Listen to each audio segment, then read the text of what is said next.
Chapter 10 તરંગ પ્રકાશશાસ્ત્ર wave optics પ્રસ્તાવના introduction ઈસવીસન 1637માં ડેકાર્ટીસે પ્રકાશ માટેનો કણવાદ એટલે કે કોર્પસ્ક્યુલર થિયરી આપ્યો અને સ્નેલનો નિયમ તારવ્યો. તેણે બે માધ્યમોના આંતરપૃષ્ઠ એટલે કે ઇન્ટરફેસ આગળ પ્રકાશના પરાવર્તન અને વક્રીભવનના નિયમો સમજાવ્યા. આ કણવાદે એવી આગાહી કરી કે જો પ્રકાશ કિરણ વક્રીભવન થતાં લંબ તરફ વાંકું વળે તો બીજા માધ્યમમાં પ્રકાશની ઝડપ વધારે હશે. આ કણવાદને આઇઝેક ન્યૂટન દ્વારા આગળ વિકસાવવામાં આવ્યો અને આ પુસ્તકની પ્રચંડ લોકપ્રિયતાને કારણે કણવાદ એટલે કે કોર્પસ્ક્યુલર મોડેલ ન્યૂટને આપ્યો હોવાનું માનવામાં આવે છે. ઈસવીસન 1678માં ડચ ભૌતિક વિજ્ઞાની ક્રિશ્ચિયન હાઇગેન્સ દ્વારા પ્રકાશનો તરંગવાદ રજૂ થયો. પ્રકાશ માટેનો આ તરંગવાદ આપણે આ પ્રકરણમાં ચર્ચીશું. આપણે જોઈશું કે આ તરંગવાદ સંતોષકારક રીતે પરાવર્તન અને વક્રીભવનની ઘટના સમજાવી શકે છે, પરંતુ તે એવી આગાહી કરે છે કે જો વક્રીભવન દરમિયાન તરંગ લંબ તરફ વાંકું વળે તો બીજા માધ્યમમાં પ્રકાશની ઝડપ ઓછી હશે. આ પ્રકાશના કણવાદ દ્વારા થયેલ અનુમાનની સાથે વિરોધાભાસ દર્શાવે છે. એ તો ઘણા સમય બાદ પ્રાયોગિક રીતે અનુમોદિત થયું છે કે પાણીમાં પ્રકાશની ઝડપ એ હવામાનની ઝડપ કરતાં ઓછી હોય છે કે જે તરંગવાદના અનુમાનની પુષ્ટિ કરે છે. આ પ્રયોગ 1850માં ફોકલ્ટ દ્વારા કરવામાં આવ્યો હતો. પ્રારંભમાં ન્યૂટનની સત્તા અથવા પ્રભાવને કારણે તેમજ તે સમયે તેવું માનવામાં આવતું હતું કે તરંગોને પ્રસરણ માટે હંમેશા માધ્યમની જરૂર પડે છે, પરંતુ પ્રકાશ તો શૂન્યાવકાશમાંથી પણ પસાર થતો હતો, તે કારણે પણ તરંગવાદ સહેલાઈથી સ્વીકારવામાં આવ્યો ન હતો. પરંતુ જ્યારે થોમસ યંગે ઈસવીસન 1801માં તેમનો વિખ્યાત વ્યતિકરણ માટેનો પ્રયોગ કર્યો ત્યારે દ્રઢતાથી એવું સ્થાપિત થયું કે ખરેખર પ્રકાશ એ તરંગ ઘટના છે. દ્રશ્ય પ્રકાશની તરંગ લંબાઈ મપાઈ હતી અને તે ખૂબ નાની હોવાની માલુમ પડી હતી. ઉદાહરણ તરીકે પીળા પ્રકાશની તરંગ લંબાઈ લગભગ 0.6 માઇક્રોમીટર જેટલી છે. દ્રશ્ય પ્રકાશની તરંગ લંબાઈ લાક્ષણિક અરીસા અને લેન્સના પરિમાણની સરખામણીમાં પ્રમાણમાં ઘણી નાની હોવાથી એવું ધારી શકાય છે કે પ્રકાશ લગભગ સુરેખમાં ગતિ કરે છે. આ ભૌમિતિક પ્રકાશશાસ્ત્રનું ક્ષેત્ર છે કે જેની આપણે ગત પ્રકરણમાં ચર્ચા કરી. હકીકતમાં પ્રકાશશાસ્ત્રની એવી શાખા કે જેમાં તરંગ લંબાઈના પરિમિતિપણાને સંપૂર્ણપણે અવગણવામાં આવે તેને ભૌમિતિક પ્રકાશશાસ્ત્ર કહે છે અને કિરણને તરંગ લંબાઈના શૂન્ય લક્ષના કિસ્સા માટે ઉર્જા પ્રસરણના પથ તરીકે વ્યાખ્યાયિત કરાય છે. 1801ના યંગના વ્યતિકરણના પ્રયોગ પછીના લગભગ 40 વર્ષો સુધી પ્રકાશ તરંગોના વ્યતિકરણ અને વિવર્તનને સાંકળતા ઘણા પ્રયોગો કરવામાં આવ્યા. આવા પ્રયોગો પ્રકાશના તરંગવાદને લઈને જ સંતોષકારક રીતે સમજાવી શકાયા હતા. આમ 19મી સદીના મધ્યભાગ સુધીમાં તરંગવાદ બહુ સારી રીતે સ્થાપિત થઈ ગયો હતો. એકમાત્ર મુખ્ય મુશ્કેલી એ હતી કે જો તરંગને તેના પ્રસરણ માટે માધ્યમની જરૂર પડતી હોય તેમ માનીએ તો પ્રકાશ શૂન્યાવકાશમાં કેવી રીતે પ્રસરી શકે છે? મેક્સવેલે પ્રકાશ માટે તેનો વિખ્યાત વિદ્યુત ચુંબકીયવાદ રજૂ કર્યો. ત્યારે આ બાબત સમજી શકાઈ હતી. મેક્સવેલે વિદ્યુતકીય અને ચુંબકના નિયમોને રજૂ કરતા સમીકરણોનું જૂથ એટલે કે સમૂહ આપ્યું અને આ સમીકરણોની મદદથી તેણે જે તરંગ સમીકરણ તરીકે ઓળખાય છે તે આપ્યું કે જેની મદદથી વિદ્યુત ચુંબકીય તરંગોનું અસ્તિત્વનું પૂર્વાનુમાન કર્યું. આ તરંગ સમીકરણ પરથી મેક્સવેલે વિદ્યુત ચુંબકીય તરંગોની મુક્ત અવકાશમાં ઝડપ ગણી અને તેને જણાયું કે પ્રકાશની ઝડપનું સૈદ્ધાંતિક મૂલ્ય તેના પ્રાયોગિક મૂલ્યની ઘણી નજીક હતું. આ પરથી તેણે એવી રજૂઆત કરી કે પ્રકાશ વિદ્યુત ચુંબકીય તરંગ જ છે. આમ મેક્સવેલના મત મુજબ પ્રકાશ તરંગો એ બદલાતા જતા વિદ્યુત અને ચુંબકીય ક્ષેત્રો સાથે સંકળાયેલા છે. બદલાતું જતું વિદ્યુત ક્ષેત્ર સમય અને અવકાશીય ચલ સાથે બદલાતું ચુંબકીય ક્ષેત્ર ઉત્પન્ન કરે છે અને બદલાતું જતું ચુંબકીય ક્ષેત્ર સમય અને અવકાશીય યામ સાથે બદલાતું વિદ્યુત ક્ષેત્ર ઉત્પન્ન કરે છે. આ બદલાતા વિદ્યુત અને ચુંબકીય ક્ષેત્રોને પરિણામે વિદ્યુત ચુંબકીય તરંગો અથવા પ્રકાશ તરંગો શૂન્યાવકાશમાંથી પણ પ્રસરણ પામે છે. આ પ્રકરણમાં આપણે પ્રથમ હાઇગેન્સના સિદ્ધાંતની મૂળ રચના એટલે કે ફોર્મ્યુલેશનની ચર્ચા કરીશું અને પરાવર્તન અને વક્રીભવનાંકના નિયમો તારવીશું. પરિચ્છેદ 4 અને 5માં આપણે વ્યક્તિકરણ કે જે સંપાતીકરણના સિદ્ધાંત પર આધારિત છે તેની ચર્ચા કરીશું. પરિચ્છેદ 6માં આપણે વિવર્તન ઘટનાની ચર્ચા કરીશું કે જે હાઇગેન્સ-ફ્રેનલ સિદ્ધાંત પર આધારિત છે. છેલ્લે પરિચ્છેદ 7માં આપણે ધ્રુવીભવનની ઘટના ચર્ચીશું કે જે પ્રકાશ તરંગો લંબગત વિદ્યુતચુંબકીય તરંગો છે એ હકીકત ઉપર આધારિત છે. નો સિદ્ધાંત હાઇગેન્સ પ્રિન્સિપલ. પહેલાં આપણે તરંગ અગ્ર વ્યાખ્યાયિત કરીએ. જ્યારે આપણે શાંત જલાગારમાં એક નાના પથ્થરને પડતો મૂકીએ છીએ ત્યારે પથ્થર પડવાના બિંદુ આગળથી તરંગો બહાર તરફ પ્રસરે છે. સપાટી પરનું દરેક બિંદુ સમય સાથે દોલનો કરવાનું શરૂ કરે છે. કોઈપણ સમયે સપાટીનો ફોટોગ્રાફ જેના પર વિક્ષોભ મહત્તમ હોય તેવા વર્તુળાકાર વલયો દર્શાવે છે. સ્પષ્ટ છે કે આવા વર્તુળાકાર પરના બધા જ બિંદુઓ ઉદ્ગમથી સરખા અંતરે હોવાને કારણે સમાન કળામાં દોલન કરતા હશે. આવા કે જેઓ સમાન કળામાં દોલન કરતા બિંદુઓના સ્થાન એટલે કે લોકસને તરંગ અગ્ર કહે છે. આમ તરંગ અગ્રને અચળ કળા ધરાવતા પૃષ્ઠ અથવા સપાટી તરીકે વ્યાખ્યાયિત કરી શકાય. તરંગ અગ્ર જે ઝડપથી ઉદ્ગમથી બહાર તરફ ગતિ કરે છે તેને તરંગની ઝડપ કહે છે. તરંગની ઊર્જા તરંગ અગ્રને લંબ દિશામાં ગતિ કરે છે. જો આપણી પાસે બધી જ દિશામાં સમાન રીતે તરંગો ઉત્સર્જિત કરતું બિંદુવત ઉદ્ગમ હોય તો સમાન કંપવિસ્તાર સાથે અને સમાન કળામાં દોલન કરતા બિંદુઓના સ્થાન ગોળાઓ પર હશે અને તેને આકૃતિમાં દર્શાવ્યા મુજબ આપણને ગોળાકાર તરંગો મળે છે. ઉદ્ગમથી ઘણા મોટા અંતરે આ ગોળાના નાના ભાગને સમતલ ગણી શકાય અને જેને આપણે સમતલ તરંગ કહીએ તે મળે છે. હવે જો આપણે t=0 સમયે તરંગ અગ્રનો આકાર જાણતા હોઈએ તો હાઇગેન્સનો સિદ્ધાંત એક ભૌમિતિક રચના છે કે જેની મદદથી આપેલ સમયે તરંગ અગ્રનો આકાર ખબર હોય તો પછીના કોઈપણ સમયે તરંગ અગ્રનો આકાર જાણી શકાય છે. એક બહાર ફેલાતા એટલે કે ડાયવર્જિંગ તરંગને ધ્યાનમાં લો અને ધારો કે F1, F2 એ t=0 સમયે ગોળાકાર તરંગ અગ્રનો ભાગ દર્શાવે છે. હવે હાઇગેન્સના સિદ્ધાંત મુજબ તરંગ અગ્ર પરનું દરેક બિંદુ ગૌણ વિક્ષોભના ઉદ્ગમ તરીકે વર્તે છે અને આ બિંદુઓમાંથી ઉત્સર્જિત નાના નાના લઘુ તરંગો એટલે કે વેવલેટ્સ બધી જ દિશામાં તરંગની ઝડપથી સમાન રીતે પ્રસરે છે. તરંગ અગ્રમાંથી ઉત્સર્જિત આવા લઘુ તરંગો એટલે કે વેવલેટ્સને ગૌણ તરંગો એટલે કે સેકન્ડરી વેવલેટ્સ તરીકે ઓળખવામાં આવે છે. અને જો આ બધા જ ગોળાઓને એક સામાન્ય સ્પર્શક દોરવામાં આવે તો આપણને પછીના સમયે તરંગ અગ્રનું નવું સ્થાન મળે છે. આમ જો આપણે t=τ સમયે તરંગ અગ્રનો આકાર નક્કી કરવો હોય તો ગોળાકાર તરંગ અગ્રના દરેક બિંદુએથી v જેટલી ત્રિજ્યા ધરાવતા ગોળાઓ દોરીશું. અહીં v એ માધ્યમમાં તરંગોની ઝડપ દર્શાવે છે. હવે જો આપણે આ બધા જ ગોળાઓને એક સમાન સ્પર્શક દોરીએ તો આપણને t=τ સમયે તરંગ અગ્રનું નવું સ્થાન મળે છે. આવું નવું તરંગ અગ્ર G1, G2 વડે દર્શાવેલ છે. તે પણ કેન્દ્ર O કેન્દ્રવાળો ગોળાકાર છે. ઉપરોક્ત મોડેલની એક મર્યાદા છે.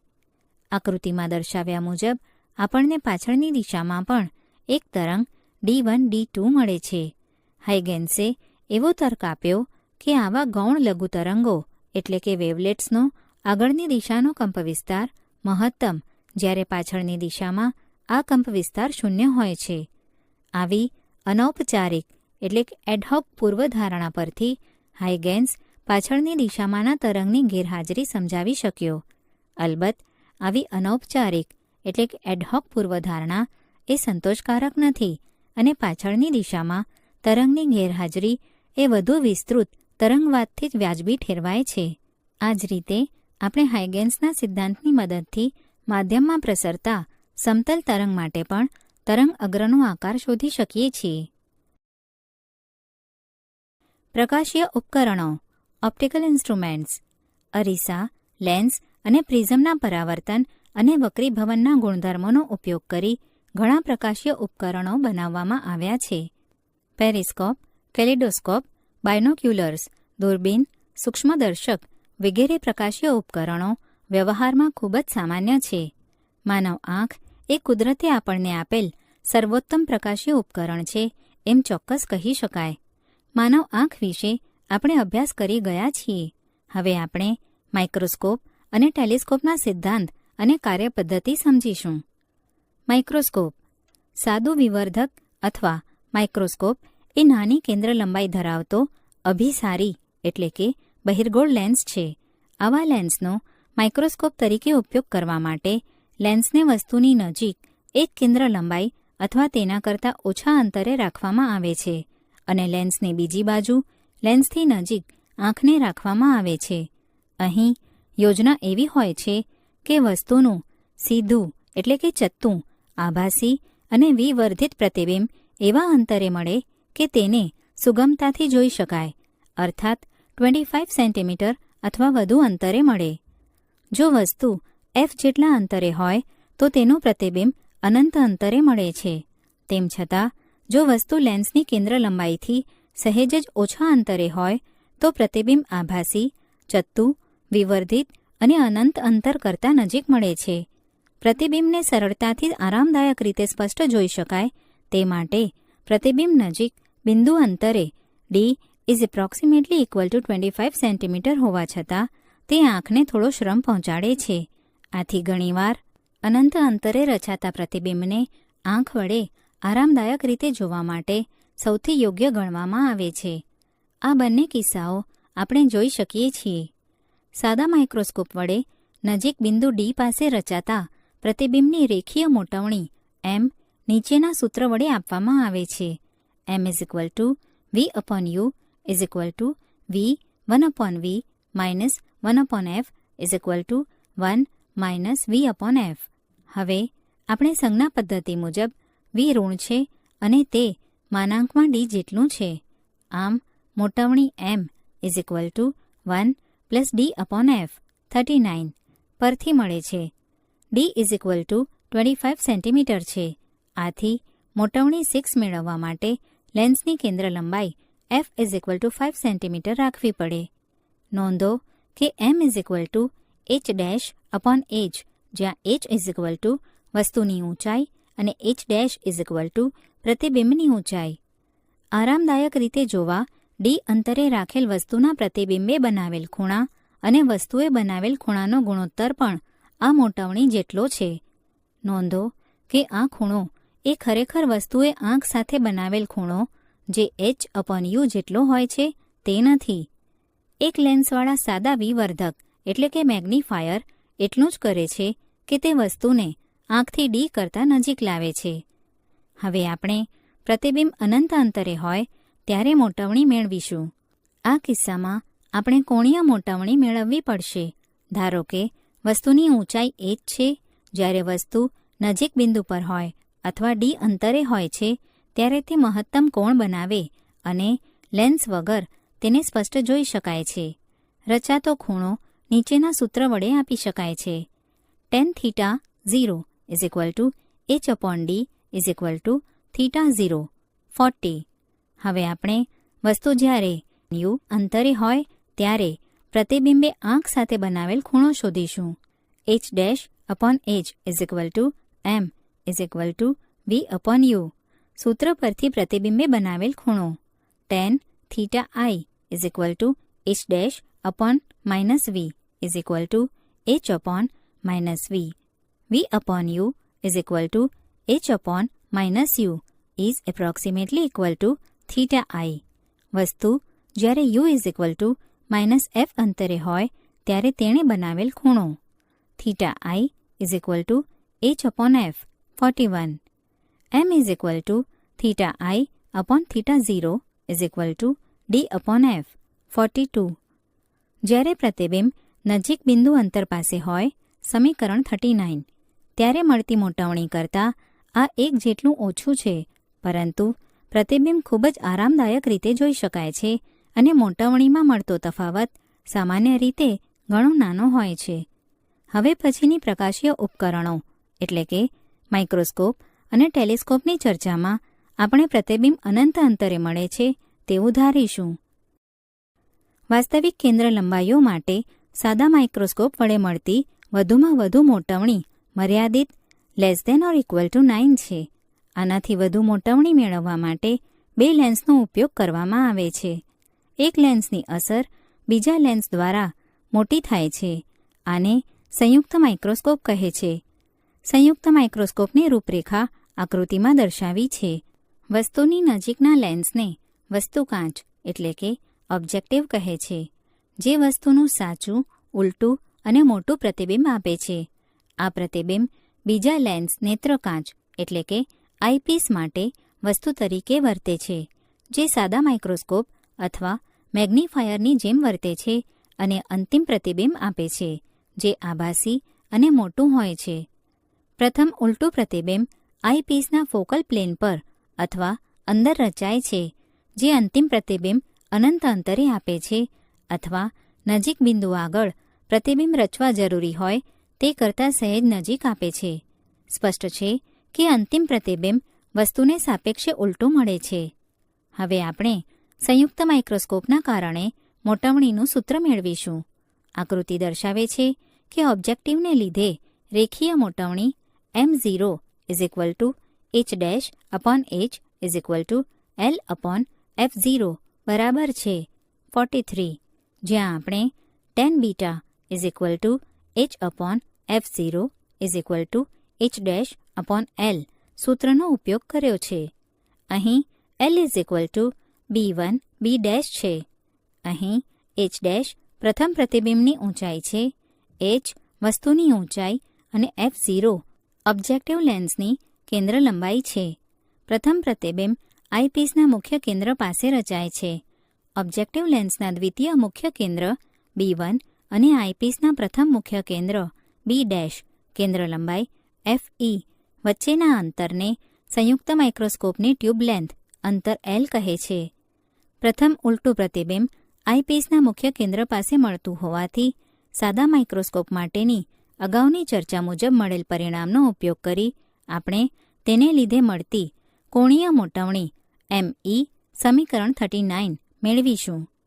જ્યારે અંતિમ પ્રતિબિંબ નજીક બિંદુ પર મળશે ME = 1 D/FE 44a. જ્યારે અંતિમ પ્રતિબિંબ અનંત અંતરે મળે છે ત્યારે આઈપીસના કારણે કોણીય મોટવણી સમીકરણ 42 મુજબ ME = D/FE 44b. આમ પ્રતિબિંબ અનંત અંતરે મળે છે ત્યારે કુલ મોટવણી સમીકરણ 33 પ્રમાણે m = m0 ME = L/f0 D/FE 45. સ્પષ્ટ છે કે સૂક્ષ્મ વસ્તુનું મોટું વિવર્ધન મેળવવા માટે એટલે જ માઇક્રોસ્કોપ નામ છે. ઓબ્જેક્ટિવ લેન્સ અને આઈપીસની કેન્દ્ર લંબાઈ ઓછી હોવી જોઈએ. વ્યવહારમાં 1 સેન્ટીમીટર કરતાં વધારે ઓછી કેન્દ્ર લંબાઈ બનાવવાનું અઘરું છે.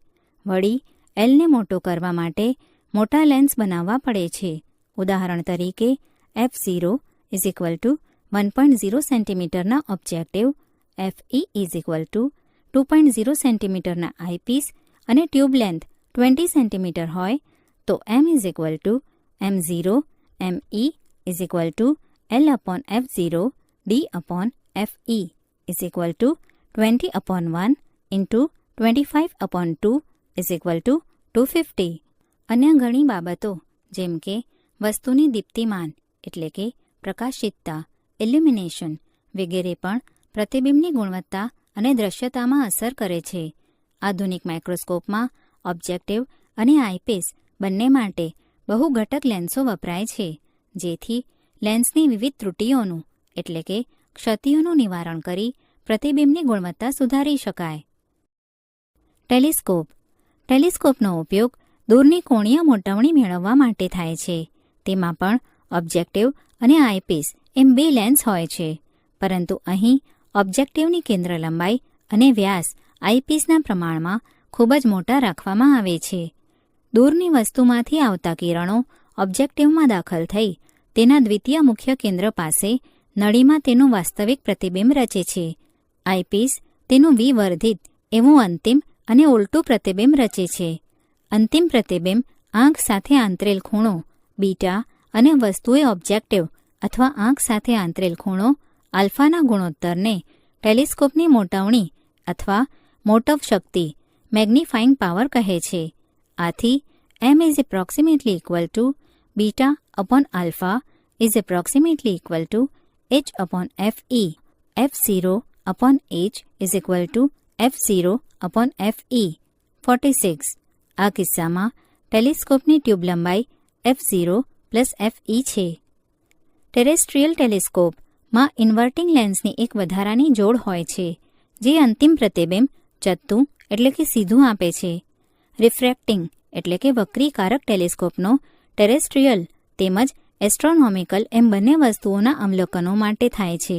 ઉદાહરણ તરીકે એક ટેલિસ્કોપના ઓબ્જેક્ટિવ લેન્સની કેન્દ્ર લંબાઈ 100 સેન્ટીમીટર અને આઈપીસની કેન્દ્ર લંબાઈ 1 સેન્ટીમીટર છે.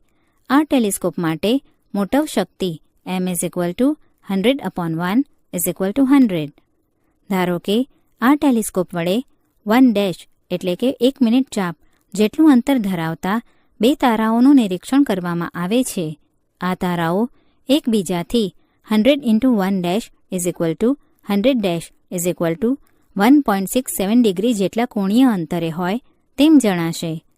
એસ્ટ્રોનોમિકલ ટેલિસ્કોપ માટે પ્રકાશ સમાવેશ ક્ષમતા એટલે કે લાઇટ ગેધરિંગ પાવર અને તેનું વિભેદન અથવા વિભેદન શક્તિ રિઝોલ્વિંગ પાવર મહત્વની બાબતો છે.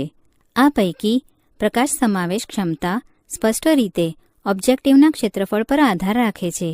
મોટા વ્યાસવાળા લેન્સની મદદથી ઝાંખી વસ્તુઓ પણ જોઈ શકાય છે. વિભેદન શક્તિ અથવા નજીકની બે વસ્તુઓને અલગ અલગ જોવાની ક્ષમતા પણ ઓબ્જેક્ટિવના વ્યાસ પર આધાર રાખે છે. આમ પ્રકાશીય ટેલિસ્કોપ તેનો ઓબ્જેક્ટિવનો વ્યાસ મોટો હોય તેવા બનાવવા જરૂરી છે. અત્યારે વપરાતા સૌથી મોટા ઓબ્જેક્ટિવ લેન્સનો વ્યાસ 40 inch is approximately equal to 1.02 metre જેટલો છે.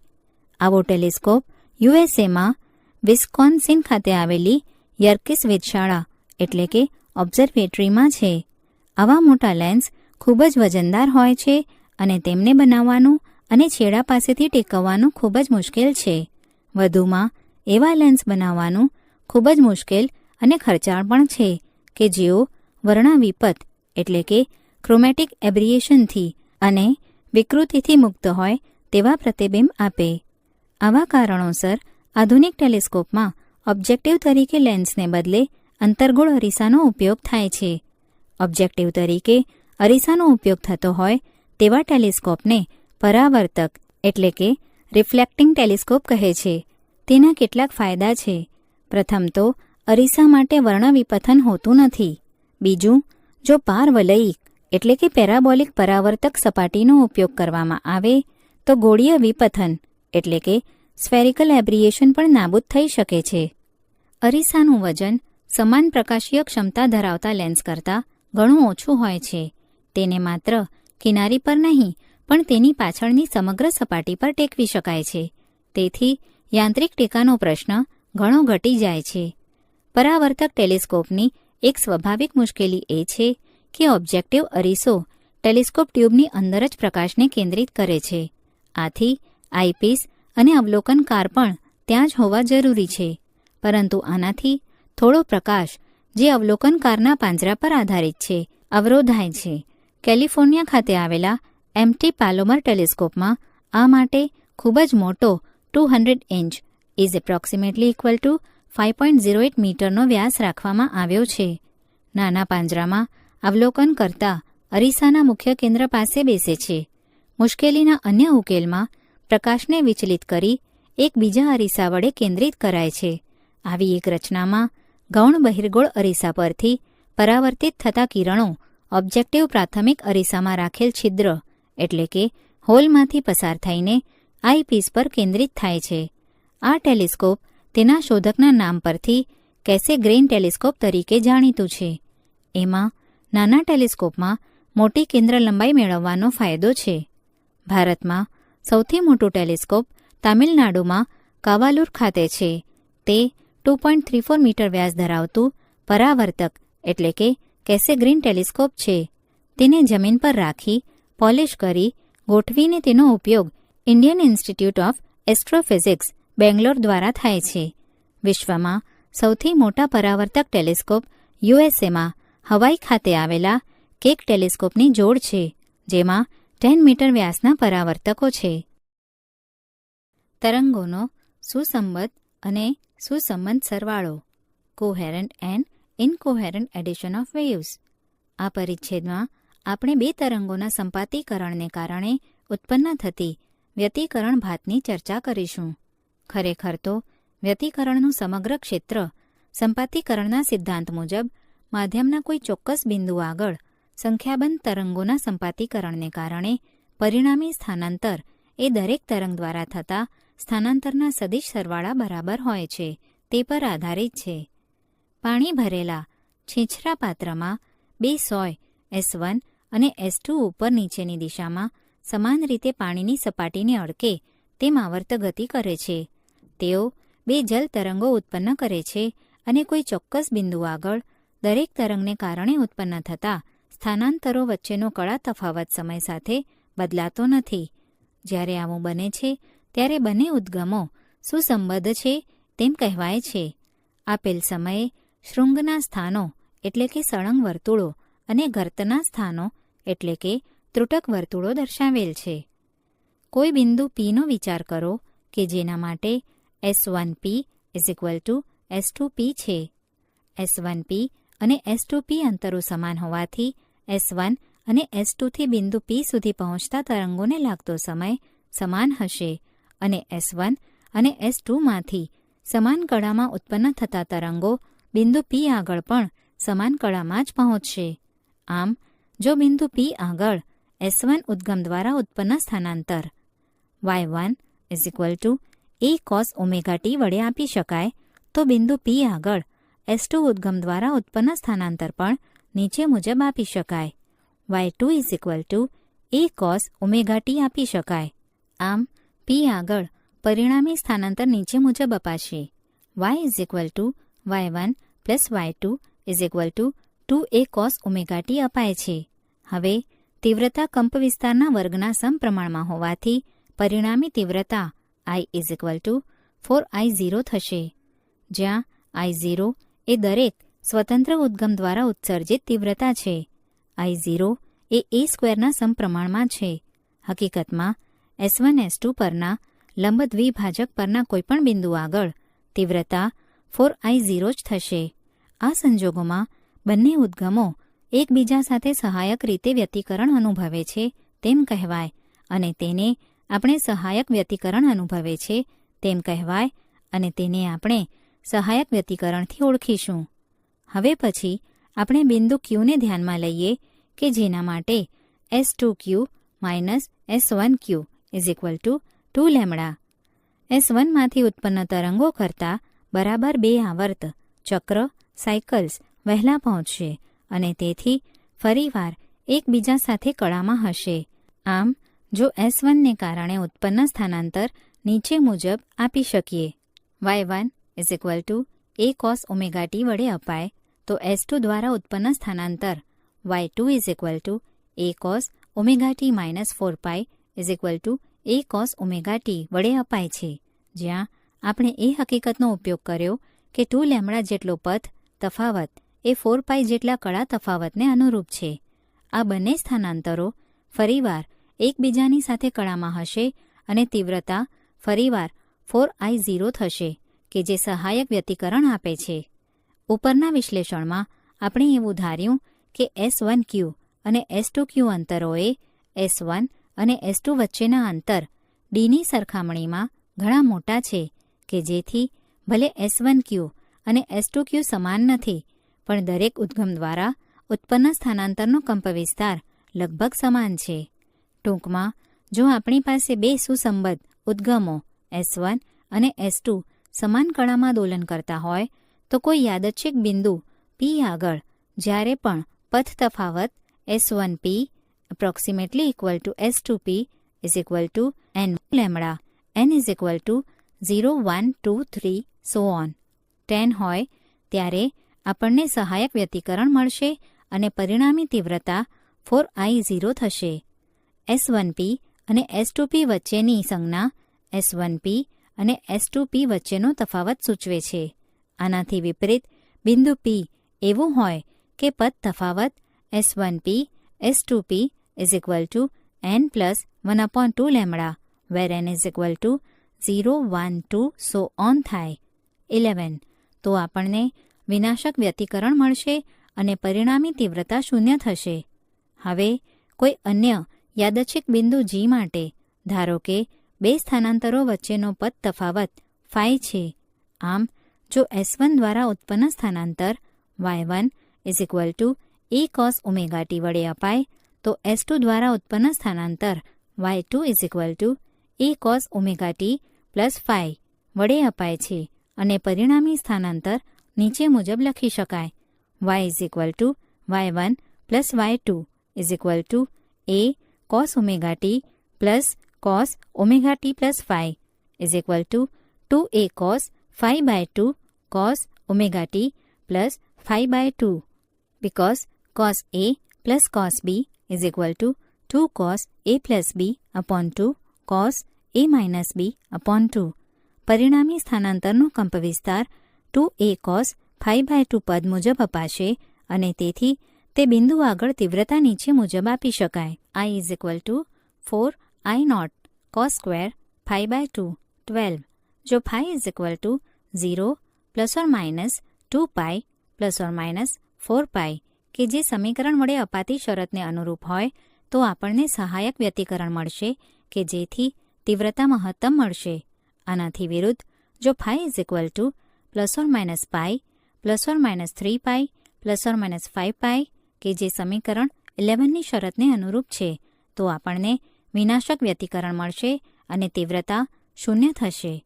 હવે જો ઉદ્ગમો સુસંબદ્ધ હોય એટલે કે બંને સોય ઉપર નીચે નિયમિત રીતે ગતિ કરતી હોય તો કોઈપણ બિંદુ આગળ કળા તફાવત સમય સાથે બદલાતો નહીં હોય અને આપણને સ્થિત વ્યતિકરણ ભાત મળશે એટલે કે મહત્તમ અને ન્યૂનતમના સ્થાન સમય સાથે બદલાશે નહીં, પરંતુ બંને સોય અચળ કળા તફાવત જાળવી ન રાખે ત્યારે વ્યતિકરણ ભાત પણ સમય સાથે બદલાશે અને જો કળા તફાવત સમય સાથે ખૂબ જ ઝડપથી બદલાતો જતો હોય તો મહત્તમ અને ન્યૂનતમના સ્થાનો પણ સમય સાથે ઝડપથી બદલાશે અને આપણને તીવ્રતાની સમય સરેરાશ વહેંચણી જોવા મળશે.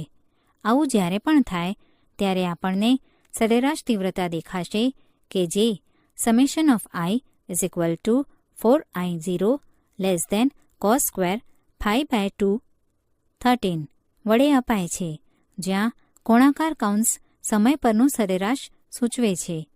પરિચ્છેદ 2માં દર્શાવ્યા મુજબ ખરેખર જો phi t એ સમય સાથે અસ્તવ્યસ્ત રીતે બદલાતું હોય તો સમય સરેરાશ પદ cos² phi/2 1/2 જેટલું થાય. આ પણ દેખીતી રીતે જ સહજ છે કારણ કે વિધેય cos² phi/2 અસ્તવ્યસ્ત રીતે જે 0 to 1ની વચ્ચે બદલાય છે તેનું સરેરાશ મૂલ્ય 1/2 થાય. બધા જ બિંદુઓ આગળ પરિણામી તીવ્રતા I = 2I0 વડે અપાશે. 14 જ્યારે બે દોલન કરતા ઉદ્ગમો વચ્ચેનો કળા તફાવત સમય સાથે બહુ ઝડપથી બદલાતો હોય ત્યારે આપણે બે ઉદ્ગમો અસુસંબદ્ધ છે એમ કહીએ છીએ અને આવું જ્યારે થાય ત્યારે તીવ્રતાઓ એકબીજામાં ફક્ત ઉમેરાય છે. જ્યારે બે અલગ પ્રકાશ ઉદ્ગમો દિવાલને પ્રકાશિત કરતા હોય ત્યારે ખરેખર આવું બને છે. પ્રકાશ તરંગોનું વ્યતિકરણ અને યંગનો પ્રયોગ. Interference of light waves and Young's experiment. હવે આપણે પ્રકાશ તરંગોની મદદથી વ્યતિકરણની ચર્ચા કરીશું. આપણે જો બે સોડિયમ લેમ્પનો ઉપયોગ કરી બે નાના છિદ્રોને પ્રકાશિત કરીએ તો આપણને કોઈપણ પ્રકારની વ્યતિકરણ શલાકાઓ જોવા મળશે નહીં. આવું થવાનું કારણ એ છે કે સામાન્ય ઉદ્ગમ સોડિયમ લેમ્પ જેવા ઉત્સર્જિત પ્રકાશ તરંગ 10⁻⁹ સેકન્ડના સમયગાળામાં ત્વરિત એટલે કે એબ્રપ્ટ કળા તફાવત અનુભવતા હોય છે. આમ બે સ્વતંત્ર ઉદ્ગમોમાંથી આવતા પ્રકાશ તરંગો માટે કોઈ ચોક્કસ કળા સંબંધ જળવાતો નથી અને તેથી તે અસુસંબદ્ધ હશે. જ્યારે આવું બને ત્યારે અગાઉના પરિચ્છેદમાં જોયું તેમ પડદા પરની તીવ્રતા એકબીજામાં ફક્ત ઉમેરાશે. બ્રિટિશ ભૌતિક વિજ્ઞાની થોમસ યંગે યુક્તિપૂર્વક એટલે કે એન્જિનિયસ S1 અને S2માંથી ઉત્સર્જિત તરંગોનો કળા તફાવત લોક કરવાની તકનિકનો ઉપયોગ કર્યો. તેણે એક અપારદર્શક પડદા ઉપર ખૂબ પાસપાસે રહેલા બે નાના S1 અને S2 સૂક્ષ્મ છિદ્રો કર્યા. આ બંનેને એકબીજા અન્ય સૂક્ષ્મ છિદ્ર S વડે પ્રકાશિત કર્યા કે જે પોતે પાછું એક તેજસ્વી ઉદ્ગમથી પ્રકાશિત કરેલું હતું. પ્રકાશ તરંગો Sમાંથી બહાર તરફ ફેલાય અને S1 અને S2 બંને ઉપર પડે છે. પછી S1 અને S2 સુસંમત ઉદ્ગમોની જેમ વર્તે છે કારણ કે S1 અને S2માંથી બહાર આવતા પ્રકાશ તરંગો એક જ મૂળ ઉદ્ગમમાંથી જ મેળવેલા છે અને કોઈપણ પ્રકારનો ત્વરિત કળા ફેરફાર એ S1 અને S2માંથી બહાર નીકળતા પ્રકાશમાં બરાબર એક સરખો કળા ફેરફાર કરશે. આમ કળા સંદર્ભમાં જાણે કે બે ઉદ્ગમો S1 અને S2 લોક થઈ ગયા છે એટલે કે તેઓ આપણા પાણીમાંના તરંગોના ઉદાહરણમાંની બે સોયની જેમ સુસંમત ઉદ્ગમો બનશે. આમ S1 અને S2માંથી ઉત્સર્જિત ગોળાકાર તરંગો આકૃતિમાં દર્શાવ્યા પ્રમાણે પડદા GG' પર વ્યતિકરણ શલાકાઓ રચે છે. પરિચ્છેદમાં દર્શાવ્યા મુજબ મહત્તમ અને ન્યૂનતમ તીવ્રતાઓના સ્થાન ગણી શકાય કે જ્યાં આપણે દર્શાવ્યું હતું કે રેખા GG' પર આવેલ કોઈ યાદચ્છિક બિંદુ P આગળ તીવ્રતા જો મહત્તમ હોય તો S2P - S1P n lambda where n is equal to 0, 1, 2, so on થવું જ જોઈએ. 15. હવે S2P² - S1P² D² plus x plus d/2² minus d² plus x minus d/2² 2xd, જ્યાં S1, S2 d અને OP x. આમ S2P minus S1P 2xd upon S2P plus S1P. 16. જો x d is very much less than d હોય તો S2P plus S1P છેદમાને સ્થાને 2d મૂકતા અવગણ્ય ત્રુટિ દાખલ થશે. ઉદાહરણ તરીકે d is equal to 0.1 cm માટે d is equal to 100 cm, OP is equal to 1 cm કે જે પ્રકાશ તરંગોથી કરવામાં આવતા પ્રયોગમાં લાક્ષણિક મૂલ્યોને અનુરૂપ છે. તો S2P plus S1P is equal to 100² plus 1.05² ⁻²⁰ plus 100² plus 1.95² ⁻² is approximately equal to 200.01 cm.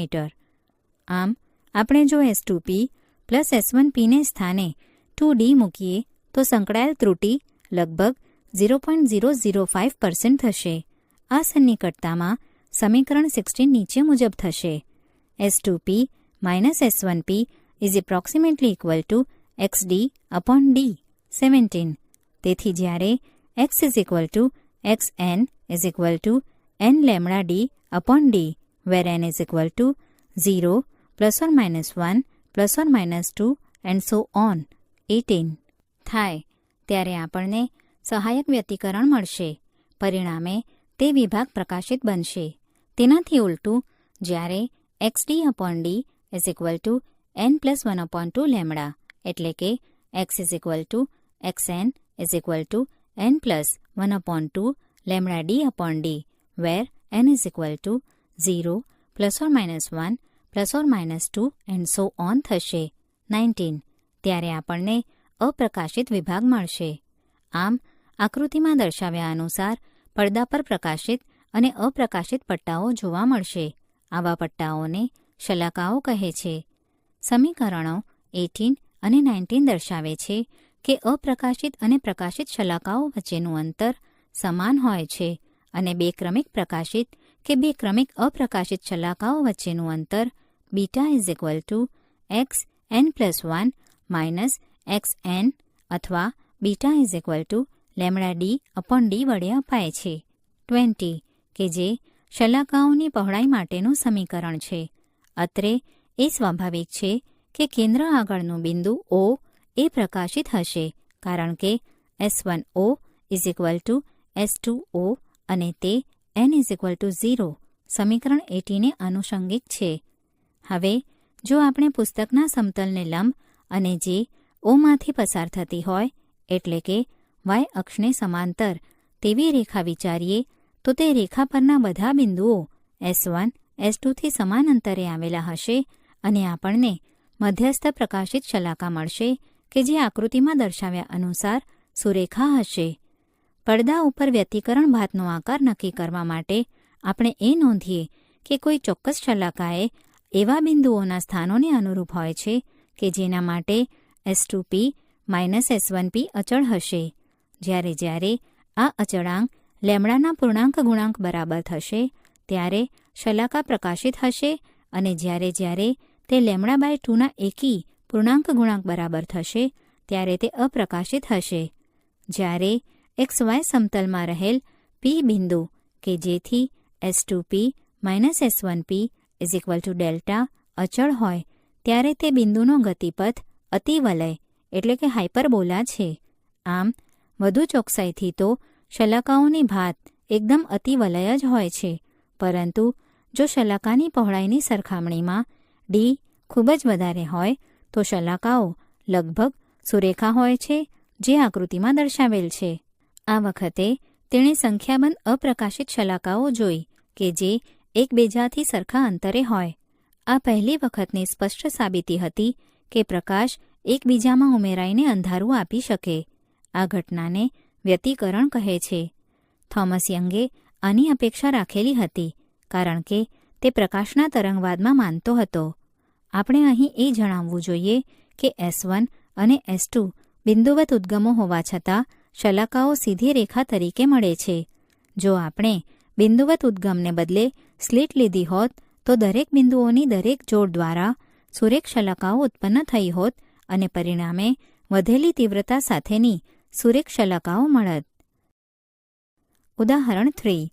બે સ્લિટ વચ્ચેનું અંતર 1 mm અને પડદો 1 મીટર દૂર રાખવામાં આવેલ છે, જ્યારે 500 નેનોમીટર તરંગ લંબાઈનો બ્લુ ગ્રીન પ્રકાશ વાપરવામાં આવે ત્યારે શલાકાઓ વચ્ચેનું અંતર કેટલું હશે?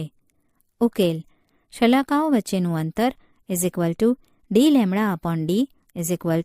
1 × 5 × 10⁻⁷ upon 1 × 10⁻³ મીટર = 5 × 10⁻⁴ મીટર = 0.5 m. ઉદાહરણ 4. નીચે દર્શાવેલ દરેક ક્રિયાને કારણે યંગના બે સ્લિટના પ્રયોગમાં વ્યતિકરણ શલાકાઓ ઉપર શું અસર થશે? a. સ્લિટ ધરાવતા સમતલથી પડદાને દૂર ખસેડવામાં આવે. b.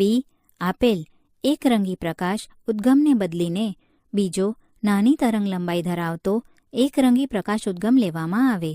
c. બે સ્લિટ વચ્ચેનું અંતર વધારવામાં આવે. d. બે સ્લિટ ધરાવતા સમતલની નજીક ઉદ્ગમ સ્લિટને ખસેડવામાં આવે. e. ઉદ્ગમ સ્લિટની પહોળાઈ વધારવામાં આવે. f. એકરંગી પ્રકાશ ઉદ્ગમને બદલે સફેદ પ્રકાશ લેવામાં આવે. ઉકેલ: a. ક્રમિક શલાકાઓ વચ્ચેનું કોણીય અંતર λ/d અચળ રહે છે. વાસ્તવમાં શલાકાઓ વચ્ચેનું અંતર પડદાથી બે સ્લિટો ધરાવતા સમતલના અંતરના સમપ્રમાણમાં વધે છે. b. શલાકાઓ વચ્ચેનું અંતર અને કોણીય અંતર પણ ઘટે છે, પરંતુ નીચે આપેલ મુદ્દા ડીમાં દર્શાવેલ શરત ધ્યાનમાં લો. c. શલાકાઓ વચ્ચેનું અંતર અને કોણીય અંતર પણ ઘટે છે, પરંતુ નીચે આપેલ મુદ્દા ડીમાં દર્શાવેલ શરત ધ્યાનમાં લો. d. ધારો કે ઉદ્ગમનું માપ s છે અને બે સ્લિટ ધરાવતા સમતલથી તેનું અંતર s છે.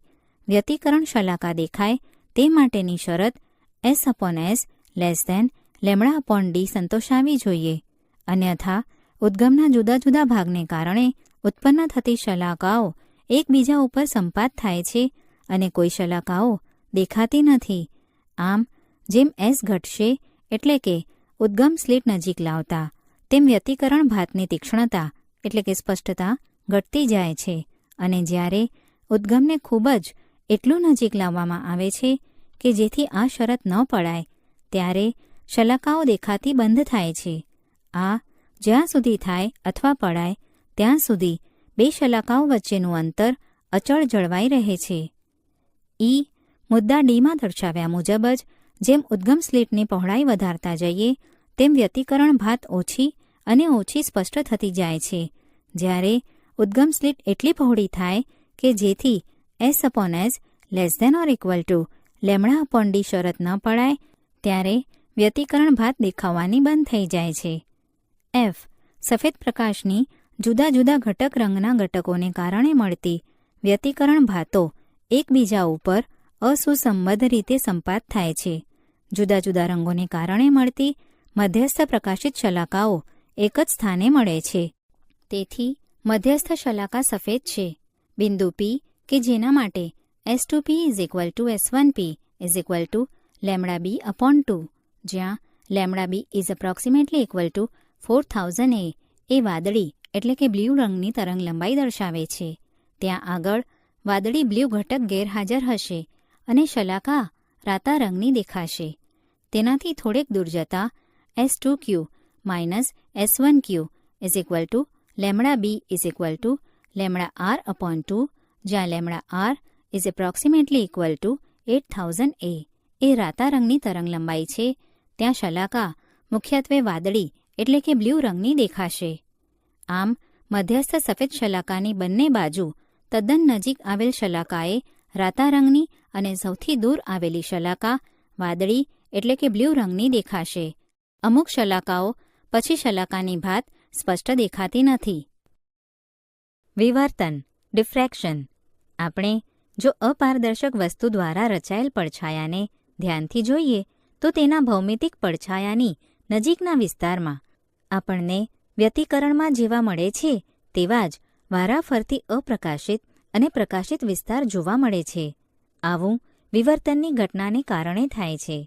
વિવર્તન એ બધા જ પ્રકારના તરંગો, તે ભલેને ધ્વનિ તરંગો, પાણી પરના તરંગો કે દ્રવ્ય તરંગો હોય, દ્વારા દર્શાવવાતો એક વ્યાપક ગુણધર્મ છે. પ્રકાશની તરંગ લંબાઈ મોટાભાગના અડચણોના પરિમાણોની સરખામણીમાં નાની હોવાથી આપણને રોજબરોજની જિંદગીમાં પ્રકાશની વિવર્તન અસર જોવા મળતી નથી. પરંતુ આપણી આંખના અથવા પ્રકાશીય ઉપકરણો જેવા કે ટેલિસ્કોપ અથવા માઇક્રોસ્કોપની પરિમિતિ વિભેદન શક્તિ એ વિવર્તન ઘટનાને કારણે સીમિત થાય છે. કોમ્પેક્ટ ડિસ્કને જોતા તેના પર દેખાતા રંગો ખરેખર વિવર્તન અસરોને કારણે છે. હવે આપણે વિવર્તન ઘટનાની ચર્ચા કરીશું. એક સ્લિટ, ધ સિંગલ સ્લિટ. યંગના પ્રયોગની ચર્ચામાં આપણે નોંધ્યું કે એક પાતળી સ્લિટ એક નવા ઉદ્ગમ તરીકે વર્તે છે, જેમાંથી પ્રકાશ બહાર તરફ ફેલાય છે.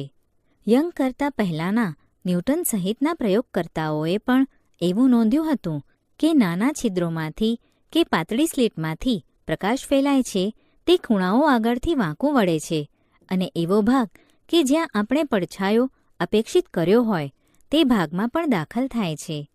વિવર્તન તરીકે ઓળખાતી આ અસરોની સાચી સમજ તરંગ વિચારથી જ આપી શકાય છે.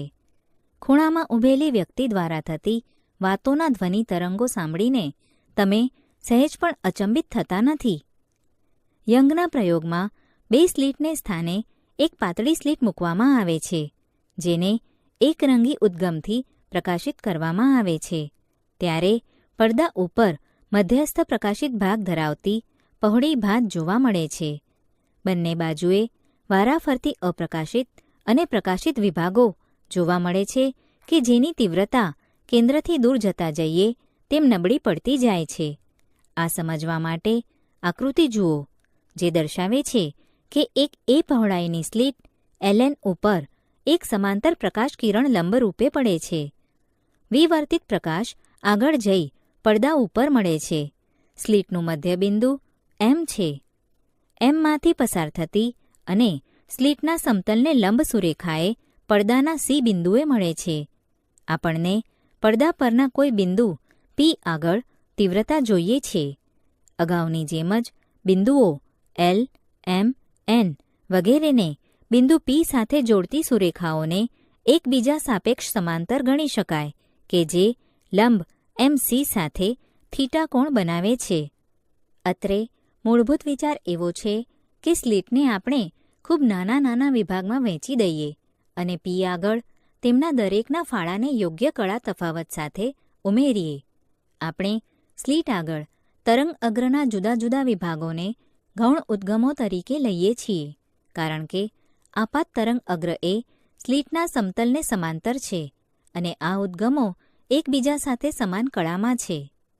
સ્લિટના બે છેડાઓ વચ્ચેનો પથ તફાવત NP LPને યંગના પ્રયોગની જેમ જ ગણી શકાય. NP minus LP is equal two NQ is equal two A sin theta is approximately equal two A theta નાના ખૂણા માટે 21. તે જ રીતે સ્લિટના સમતલમાં આવેલા બે બિંદુઓ M1 અને M2 વચ્ચેનું અંતર y હોય તો પથ તફાવત M2P minus M1P is approximately equal two y theta છે. હવે આપણે ઘણા બધા ઉદ્ગમોના સમાન અને સુસંબદ્ધ ફાળાનો સરવાળો કરવાનો છે, જે દરેક જુદી જુદી કળા ધરાવે છે. આવી ગણતરી ફ્રેનલ એ સંકલનના કલનશાસ્ત્રની મદદથી કરી હતી, તેથી તેને આપણે અત્રે ધ્યાનમાં નહીં લઈએ. વિવર્તન ભાતની મુખ્ય લાક્ષણિકતાઓ સરળ તર્કની મદદથી સમજી શકાય છે. પડદાના મધ્યબિંદુ C આગળ કોણ થીટા 0 છે. બધા જ પથ તફાવતો 0 છે અને તેથી સ્લિટના દરેક ભાગ સમાન કળામાં રહીને ફાળો આપે છે. આ C બિંદુ આગળ મહત્તમ તીવ્રતા મળે છે. પ્રાયોગિક અવલોકનો સૂચવે છે કે તીવ્રતા થીટા ઇઝ ઇક્વલ ટુ 0 આગળ મધ્યસ્થ અધિકતમ અને theta is approximately equal two n+1/2 λ/a આગળ બીજા ગૌણ મહત્તમો અને થીટા n λ/a આગળ ન્યૂનતમો એટલે કે શૂન્ય તીવ્રતા આપે છે, જ્યાં n is equal two +or-1 +or-2 +or-3 so on છે. અત્રે એ સહેલાઈથી જોઈ શકાય છે કે આ ખૂણાઓ આગળ ન્યૂનતમો કેમ આવેલા છે. પહેલાં એવો થીટા ધ્યાનમાં લો કે જેથી પથ તફાવત A થીટા એ લેમડા જેટલો હોય તો theta is approximately equal two λ/a 22. હવે સ્લિટને બે સરખા ભાગમાં વહેંચો કે જેથી દરેકની લંબાઈ a/2 થાય. LMના દરેક બિંદુ M1 માટે MNમાં કોઈક બિંદુ M2 એવું મળશે કે જેથી M1 M2 is equal two a/2 થાય.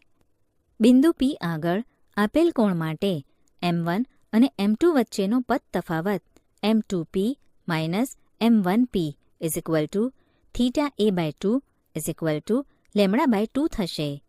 આનો અર્થ એ થયો કે M1 અને M2માંથી આવતો ફાળો એટલે કે યોગદાન એકબીજાની સાથે 180 ડિગ્રીનો કળા તફાવત ધરાવે છે અને theta is equal two λ/a દિશામાં એકબીજાની અસર નાબૂદ કરશે.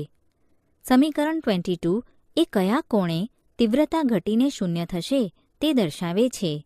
આ જ રીતે આપણે દર્શાવી શકીએ કે theta is equal two n λ/a માટે તીવ્રતા શૂન્ય થશે, જ્યાં n એ પૂર્ણાંક છે એટલે કે શૂન્ય સિવાયનો. અત્રે એ નોંધો કે જ્યારે સ્લિટની પહોળાઈ a ઘટાડવામાં આવે છે ત્યારે મધ્યસ્થ અધિકતમની કોણીય પહોળાઈ વધે છે. Theta is equal two n+1/2 λ/a આગળ મહત્તમો કેમ મળે છે અને શા માટે તે nની કિંમત વધતા વધારે ને વધારે નબળા પડતા જાય છે તે પણ સહેલાઈથી જોઈ શકાય છે. એક theta is equal two 3 λ/2a કોણ ધ્યાનમાં લો કે જે બે અપ્રકાશિત શલાકાઓની મધ્યમાં આવેલ છે. સ્લિટને 3 સરખા ભાગમાં વહેંચો. જો આપણે સ્લિટના પહેલા 2/3 ભાગને ધ્યાનમાં લઈએ તો તેમના બે છેડા વચ્ચેનો પથ તફાવત નીચે મુજબ મળશે. 2/3a into theta is equal to 2a/3 into 3 λ/2a is equal to λ 23. સ્લિટનો પ્રથમ 2/3 ભાગ તેથી જ જેને λ/2 જેટલો પથ તફાવત છે તેવા બે અર્ધભાગમાં વહેંચાયેલા છે. અગાઉ વર્ણવ્યું તે મુજબ આ બંને અર્ધભાગોનો ફાળો એકબીજાની અસર નાબૂદ કરે છે. સ્લિટનો બાકી રહેલો 1/3 ભાગ જ બે ન્યૂનતમો વચ્ચેના બિંદુ આગળ તીવ્રતા આપે છે. તે સ્પષ્ટ જ છે કે આની તીવ્રતા મધ્યસ્થ મહત્તમ કે જ્યાં પૂરેપૂરી સ્લિટ એક સાથે કળામાં પોતાનું યોગદાન આપે છે તેના કરતાં ખૂબ જ નબળી હશે. આ જ રીતે આપણે બતાવી શકીએ કે n+1/2 λ/a આગળ મહત્તમો મળશે કે જ્યાં n=2, 3, so on વગેરે. વત્તા n સાથે તેમની તીવ્રતા નબળી પડતી જશે કારણ કે આ કિસ્સામાં સ્લિટનો ફક્ત 1/5, 1/7 વગેરે ભાગ જ ફાળો આપશે. આને અનુરૂપ ફોટોગ્રાફ અને તીવ્રતા ભાત આકૃતિમાં દર્શાવેલ છે. આ ઘટનાની શોધ થઈ ત્યારથી જ વૈજ્ઞાનિકો વચ્ચે વ્યતિકરણ અને વિવર્તન વચ્ચેના તફાવત માટે ખૂબ જ લાંબી ચર્ચા થયેલી. આ સંદર્ભમાં એ નોંધવું રસપ્રદ બનશે કે રિચાર્ડ ફિનમન તેમના વિખ્યાત ફિનમન લેક્ચર્સ ઓફ ફિઝિક્સમાં કહ્યું છે તે નોંધવું રસપ્રદ છે. વ્યતિકરણ અને વિવર્તન વચ્ચેના તફાવતની લગભગ કોઈ જ સંતોષકારક વ્યાખ્યા આપી શક્યું નથી. એ ફક્ત કેવી રીતે તેનો ઉપયોગ કરો તેના પર આધારિત છે અને તેમની વચ્ચે કોઈ વિશિષ્ટ અને અગત્યનો ભૌતિકશાસ્ત્રીય તફાવત નથી. સારામાં સારું આપણે આવું કરી શકીએ કે જ્યારે બહુ થોડા ઉદ્ગમોની દખલની વાત હોય, દાખલા તરીકે 2 ઉદ્ગમો, તો તેના પરિણામને સામાન્ય રીતે વ્યતિકરણ કહે છે. પણ જો સંખ્યાબંધ ઉદ્ગમો હોય તો વિવર્તન શબ્દનો વધુ ઉપયોગ થાય છે. 2 સ્લિટના પ્રયોગમાં આપણે એ નોંધવું જોઈએ કે પડદા પરની ભાત એ દરેક સ્લિટ અથવા છિદ્રને કારણે મળતા એક સ્લિટ વિવર્તનના સંપાતીકરણને અને 2 સ્લિટથી મળતા વ્યતિકરણને કારણે છે.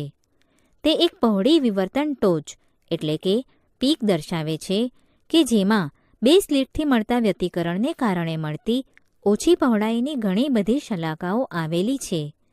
આપેલ પહોળી વિવર્તન ટોચ એટલે કે પીકમાં આવેલ વ્યતિકરણની શલાકાઓની સંખ્યાએ d/a ગુણોત્તર પર એટલે કે 2 સ્લિટો વચ્ચેના અંતર અને સ્લિટની પહોળાઈના ગુણોત્તર પર આધારિત છે. એના ખૂબ જ નાના મૂલ્યના લક્ષ્ય માટે વિવર્તન ભાત ખૂબ જ સપાટ એટલે કે ચપ્પટ બનશે અને આપણે 2 સ્લિટને કારણે મળતા વ્યતિકરણ માટેની ભાત જોઈ શકીશું. ઉદાહરણ 5. દરેક સ્લિટની પહોળાઈ કેટલી હોવી જોઈએ કે જેથી એક સ્લિટની ભાતમાંની મધ્યસ્થ અધિકતમમાં 2 સ્લિટ ભાતના 10 મહત્તમો આવે. ઉકેલ. આપણને θ=λ જોઈએ છે. tan λ/d = 2λ/a, where a=λ/5 0.2 mm. અત્રે એ નોંધો કે પ્રકાશની તરંગલંબાઈ અને પડદા સુધીનું અંતર એની ગણતરીમાં દાખલ થતું નથી. 2 સ્લિટ વ્યતિકરણ પ્રયોગમાં જો આપણે એક સ્લિટ બંધ કરીએ તો શું થાય? તમે જોશો કે હવે તે એક સ્લિટ જેમ વર્તે, પરંતુ તમારે તે ભાતમાં કંઈક સ્થાનાંતર એટલે કે શિફ્ટ થતું હોવાનું ધ્યાને રાખવું પડશે. હવે આપણી પાસે ઉદ્ગમ S આગળ એક છિદ્ર અથવા સ્લિટ S1 અથવા S2 છે. આનાથી પડદા પર એક સ્લિટ વિવર્તન ભાત રચાશે. મધ્યસ્થ પ્રકાશિત શલાકાનું કેન્દ્ર એ બિંદુ આગળ મળશે કે જે સીધી રેખા SS1 અથવા SS2 જે કિસ્સો હોય તેને અનુરૂપ ઉપર આવેલ હોય. હવે આપણે વ્યતિકરણ ભાત અને સુસંબદ્ધ રીતે એક સ્લિટથી પ્રકાશિત, જેને સામાન્ય રીતે એક સ્લિટ વિવર્તન ભાત કહે છે, વચ્ચેની સરખામણી અને તફાવત નોંધીશું. 1. વ્યતિકરણ ભાતમાં એકબીજાથી સરખા અંતરે રહેલ ઘણા પ્રકાશિત અને અપ્રકાશિત પટ્ટાઓ રહેલ હોય છે. વિવર્તન ભાતમાં એક મધ્યસ્થ પ્રકાશિત એટલે કે તેજસ્વી અધિકતમ હોય છે કે જે બીજા અધિકતમો કરતાં લગભગ બમણી પહોળાઈનું હોય છે. આપણે કેન્દ્રથી બંને બાજુ ક્રમશઃ આવતા મહત્તમો તરફ જઈએ તેમ તીવ્રતા ઘટતી જાય છે. 2. આપણે વ્યતિકરણ ભાતની ગણતરી 2 સાંકડી સ્લિટમાંથી ઉદ્ભવેલા 2 તરંગોના સંપાતીકરણની મદદથી કરીએ છીએ. એક સ્લિટના દરેક બિંદુ આગળથી ઉદ્ભવતા તરંગોની સતત હારમાળાના સંપાતીકરણને કારણે વિવર્તન ભાત મળે છે. 3. એ પહોળાઈની એક સ્લિટ માટે વ્યતિકરણ ભાતમાં પ્રથમ 0 તીવ્રતા એ λ/a જેટલા કોણે મળે છે. આ જ λ/a કોણે એ અંતરે છૂટી પાડેલ બે પાતળી સ્લિટ માટે આપણને મહત્તમ અને શૂન્ય નહીં મળે છે. આપણે એ સમજવું જરૂરી છે કે ડી અને એ બંને ખૂબ જ નાના હોવા જોઈએ કે જેથી સ્પષ્ટ વ્યતિકરણ અને વિવર્તન ભાત જોઈ શકાય. ઉદાહરણ તરીકે બે સ્લિટ વચ્ચેનું અંતર ડી એ મિલીમીટરના ક્રમનું હોવું જોઈએ. દરેક સ્લિટની પહોળાઈ અ નાની હોવી જોઈએ, લગભગ 0.1 થી 0.2 mmના ક્રમની. આપણી યંગના પ્રયોગની અને એક સ્લિટ વિવર્તનની ચર્ચામાં આપણે એવું ધારી લીધું છે કે શલાકા જે પડદા પર રચાય છે તે ખૂબ મોટા અંતરે રાખેલ છે. સ્લિટથી પડદા સુધી પહોંચતા બે કે તેથી વધારે પથને આપણે સમાંતર લીધા હતા. આ સ્થિતિ સ્લિટ પછી બહિર્ગોળ લેન્સ મૂકી અને પડદાને તેના કેન્દ્ર ઉપર મૂકીને પણ મળી શકે. સ્લિટમાંથી નીકળતા સમાંતર પથો પડદાના એક બિંદુએ ભેગા કરી શકાય. એ નોંધો કે લેન્સ એ આ સમાંતર કિરણપુંજમાં કોઈ વધારાનો પથ તફાવત ઉમેરતો નથી. આ રચના ઘણી વખત ઉપયોગમાં લેવામાં આવે છે કારણ કે પડદાને દૂર કરતાં આ કિસ્સામાં તીવ્રતા વધારે મળે છે. જો લેન્સની કેન્દ્ર લંબાઈ f હોય તો આપણે સહેલાઈથી મધ્યસ્થ પ્રકાશિત મહત્તમની પહોળાઈ ગણી શકીએ. ખૂણાના સંદર્ભમાં વિવર્તન ભાતમાં મધ્યસ્થ અધિકતમ અને પ્રથમ શૂન્ય વચ્ચેનું અંતર λ/a થશે. તેથી પડદા પરની પહોળાઈ f λ/a થશે. એક સ્લિટ વિવર્તન ભાતને જોવી. Seeing the single slit diffraction pattern. આપણી જાતે એક સ્લિટ વિવર્તન ભાત જોવી ખૂબ જ સરળ છે. તેના માટે જરૂરી ઉપકરણ એ દરેક ઘરમાં મળી રહે છે. બે રેઝર બ્લેડ અને શક્ય હોય તો જેમાં સીધો ફિલામેન્ટ આવેલો હોય તો એક પારદર્શક કાચનો બલ્બ. બે બ્લેડને એવી રીતે જોડે પકડી રાખો કે તેમની ધાર એકબીજાને સમાંતર રહે અને તેમની વચ્ચે એક પાતળી સ્લિટ રચાય. આ અંગૂઠા અને આગળની આંગળીઓની મદદથી સહેલાઈથી કરી શકાય છે. સ્લિટને ફિલામેન્ટને સમાંતર બરાબર આંખની સામે રાખો. જો તમે ચશ્મા પહેરતા હો તો પહેરી લો.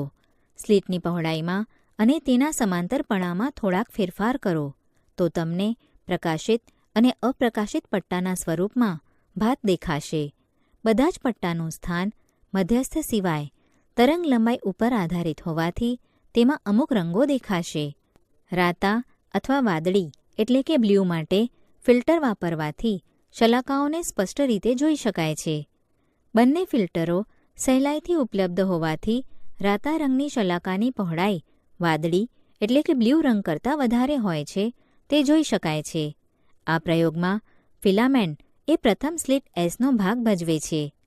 આંખનો લેન્સ ભાતને પડદા એટલે કે આંખના રેટિના ઉપર કેન્દ્રિત કરે છે. થોડાક પ્રયત્નોથી બ્લેડની મદદથી એલ્યુમિનિયમના વરખમાં બે સ્લિટ કાપી શકાય. અગાઉની જેમ જ બલ્બના ફિલામેન્ટને જોઈ યંગના પ્રયોગનું પુનરાવર્તન કરી શકાય. દિવસના પ્રકાશના રૂપમાં આંખ સાથે નાનો કોણ રચતો હોય તે રીતે આપણને બીજો એક યોગ્ય અને પ્રકાશિત ઉદ્ગમ ઉપલબ્ધ છે. આ કોઈ ચળકતી બહિર્ગોળ સપાટી દાખલા તરીકે સાયકલની ઘંટડી પરથી પરાવર્તન પામતો સૂર્યપ્રકાશ હોઈ શકે. સીધા સૂર્યપ્રકાશથી પ્રયત્ન ન કરો. તે આંખને નુકસાન પહોંચાડી શકે છે અને તે પાછી શલાકાઓ તો આપશે જ નહીં કારણ કે સૂર્ય લગભગ 1/2 ડિગ્રીનો કોણ રચે છે. વ્યતિકરણ અને વિવર્તનમાં પ્રકાશની ઊર્જાનું ફરીવાર વિતરણ થાય છે.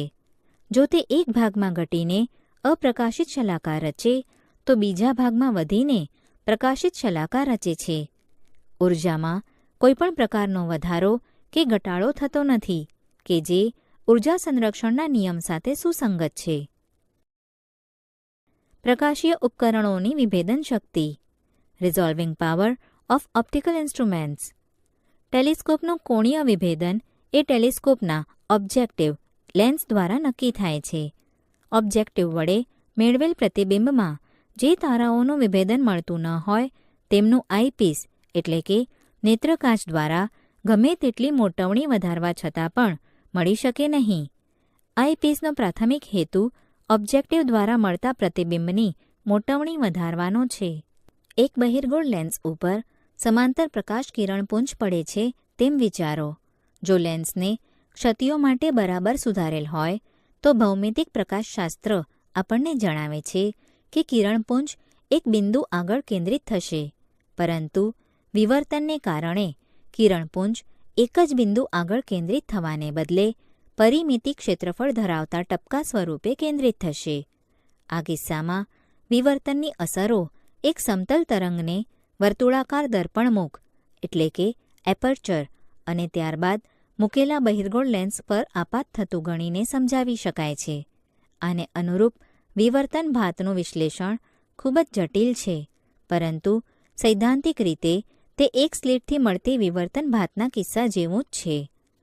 વિવર્તનની અસરોને ધ્યાનમાં લઈએ તો મુખ્ય સમતલ એટલે કે ફોકલ પ્લેન ઉપર મળતી ભાત એ સમકેન્દ્રીય અપ્રકાશિત અને પ્રકાશિત વલયોથી ઘેરાયેલા એક મધ્યસ્થ પ્રકાશિત વિસ્તાર તરીકે જણાય છે.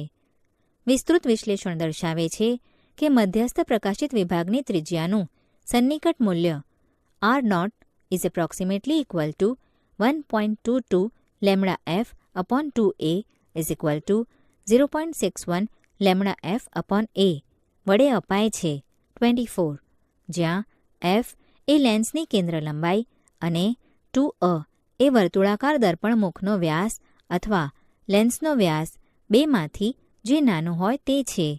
લાક્ષણિક રીતે જો lambda is approximately equal two 0.5 mm, f is approximately equal two 20 centimetre અને a is approximately equal to 5 centimetre હોય તો આપણને R0 is approximately equal two 1/2 μm મળે છે. ભલે ટપકાની પહોળાઈ ખૂબ નાની છે, છતાં તે પ્રકાશીય ઉપકરણો જેવા કે ટેલિસ્કોપ અને માઇક્રોસ્કોપની વિભેદન શક્તિ નક્કી કરવામાં અગત્યનો ભાગ ભજવે છે. બે તારાઓ માટે વિભેદન થાય તે માટે f delta theta is approximately equal two R0 is approximately equal two 0.61 lambda f upon a. આ પરથી delta theta is approximately equal two 0.61 lambda upon a જોઈશે 25. આમ જ્યારે ઓબ્જેક્ટિવનો વ્યાસ વધારે હશે ત્યારે ડેલ્ટા થીટા એ નાનો થશે. આનો અર્થ એ થયો કે ટેલિસ્કોપ માટે જેમ a મોટો હોય તેમ તેની વિભેદન શક્તિ વધારે. આ કારણને લીધે વધારે વિભેદન માટે ટેલિસ્કોપના ઓબ્જેક્ટિવનો વ્યાસ મોટો હોવો જોઈએ. ઉદાહરણ 6.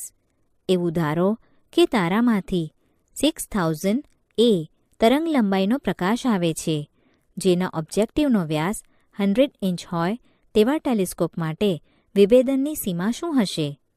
ઉકેલ. 100 ઇંચ ટેલિસ્કોપનો અર્થ એ કે 2a is equal two 100 inch is equal two 254 centimetre. આમ જો lambda is approximately equal two 6000 a is equal two 6 into 10⁻⁵ centimetre હોય તો delta theta is approximately equal two 0.61 into 6 into 10⁻⁵ upon 127 is approximately equal to 2.9 into 10⁻⁷ radian. આપણે આવો જ તર્ક માઇક્રોસ્કોપના ઓબ્જેક્ટિવને પણ લાગુ પાડી શકીએ. આ કિસ્સામાં વસ્તુને fથી થોડેક દૂર મૂકવામાં આવે કે જેથી v જેટલા અંતરે વાસ્તવિક પ્રતિબિંબ રચાય. મોટવણી પ્રતિબિંબના પરિમાણ અને વસ્તુના પરિમાણનો ગુણોત્તર એ m is approximately equal two v upon f વડે અપાય છે. આકૃતિ પરથી જોઈ શકાય કે d upon f is approximately equal two 2tan beta 26, જ્યાં 2 બીટા એ ઓબ્જેક્ટિવના વ્યાસ વડે માઇક્રોસ્કોપના કેન્દ્ર પાસે બનેલો કોણ છે. માઇક્રોસ્કોપ હેઠળ મૂકેલ નમૂનાના બે બિંદુઓ વચ્ચેનું અંતર જ્યારે પ્રકાશની તરંગ લંબાઈ લેમ્ડા સાથે સરખાવી શકાય તેવું થાય ત્યારે વિવર્તન અસરો અગત્યની બની જાય છે. એક બિંદુવત વસ્તુનું પ્રતિબિંબ ફરીવાર એક વિવર્તન ભાત હશે કે જેનું પ્રતિબિંબ સમતલ એટલે કે ઇમેજ પ્લેનમાં માપ નીચે મુજબ આપી શકાય. v theta is equal two v 1.22 lambda upon d 27. બે વસ્તુઓ કે જેમના પ્રતિબિંબો આ અંતર કરતાં ઓછા અંતરે હોય તેમને છૂટા જોઈ શકાશે નહીં. તેઓ એક તરીકે દેખાશે. વસ્તુ સમતલ એટલે કે ઓબ્જેક્ટ પ્લેનમાં આને અનુરૂપ લઘુત્તમ અંતર નીચે મુજબ આપી શકાય. D minimum is equal to v 1.22 lambda upon d upon m is equal to 1.22 lambda upon d v upon m અથવા m is equal to v upon f હોવાથી d minimum is equal to 1.22 f lambda upon d. 28. હવે સમીકરણો 26 અને 28 પરથી d minimum is equal to 1.22 upon 2tan beta is approximately equal to 1.22 lambda upon 2 sign beta. 29. જો વસ્તુ અને objective lens વચ્ચેનું માધ્યમ હવા ના હોય પરંતુ n વક્રીભવનાંક ધરાવતું માધ્યમ હોય તો સમીકરણ 29 નીચે મુજબ બદલાશે.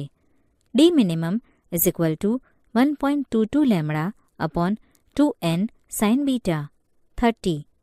n સાઇન બીટા એ ગુણાકારને સંખ્યાત્મક દર્પણમુખ એટલે કે ન્યુમેરિકલ એપર્ચર કહે છે અને તે ઘણી વખત ઓબ્જેક્ટિવ પર લખેલ હોય છે. માઇક્રોસ્કોપની વિભેદન શક્તિ એ બે બિંદુઓ જુદા જુદા દેખાય તે માટેના લઘુત્તમ અંતરના વ્યસ્ત તરીકે આપવામાં આવી છે. સમીકરણ 30 પરથી જોઈ શકાય છે કે વધારે વક્રીભવનાંક ધરાવતા માધ્યમની પસંદગીથી વિભેદન શક્તિ વધારી શકાય છે. સામાન્ય રીતે ઓબ્જેક્ટિવ કાચની નજીકનો વક્રીભવનાંક ધરાવતા તેલનો ઉપયોગ કરવામાં આવે છે. આવી રચનાને ઓઇલ ઇમર્સન ઓબ્જેક્ટિવ કહેવામાં આવે છે. અત્રે એ નોંધો કે સાઇન બીટાનું મૂલ્ય 1થી વધારી શકાતું નથી. આમ આપણે જોઈ શકીએ છીએ કે માઇક્રોસ્કોપની વિભેદન શક્તિ મૂળભૂત રીતે વપરાતા પ્રકાશની તરંગલંબાઈ દ્વારા નક્કી થાય છે. એક શક્યતા એવી છે કે તમને કદાચ વિભેદન અને મોટવણી અને તે જ રીતે આ પ્રાચલો સાથે કામ લેવાની બાબતમાં ટેલિસ્કોપ અને માઇક્રોસ્કોપના કાર્ય અંગે ગૂંચવાડો થઈ શકે છે. ટેલિસ્કોપ દૂરની વસ્તુઓના આંખની નજીક પ્રતિબિંબ રચે છે. તેથી જે વસ્તુઓ દૂર હોવાથી છૂટી જોઈ શકાતી નથી તેને ટેલિસ્કોપમાં જોવાથી છૂટી જોઈ શકાય છે. તેનાથી વિરુદ્ધ માઇક્રોસ્કોપ વસ્તુઓને વિવર્ધિત એટલે કે મોટી કરી કે જે આપણાથી નજીક છે તેના મોટા પ્રતિબિંબ રચે છે. આપણે બે તારાઓ કે દૂરના ગ્રહના બે ઉપગ્રહો જોઈ રહ્યા છીએ અથવા આપણે જીવિત કોષના જુદા જુદા ભાગ નિહાળી રહ્યા છીએ. આ સંદર્ભમાં એ યાદ રાખવું સારું રહેશે કે ટેલિસ્કોપ વિભેદન કરે છે જ્યારે માઇક્રોસ્કોપ પ્રતિબિંબને મોટું કરે છે.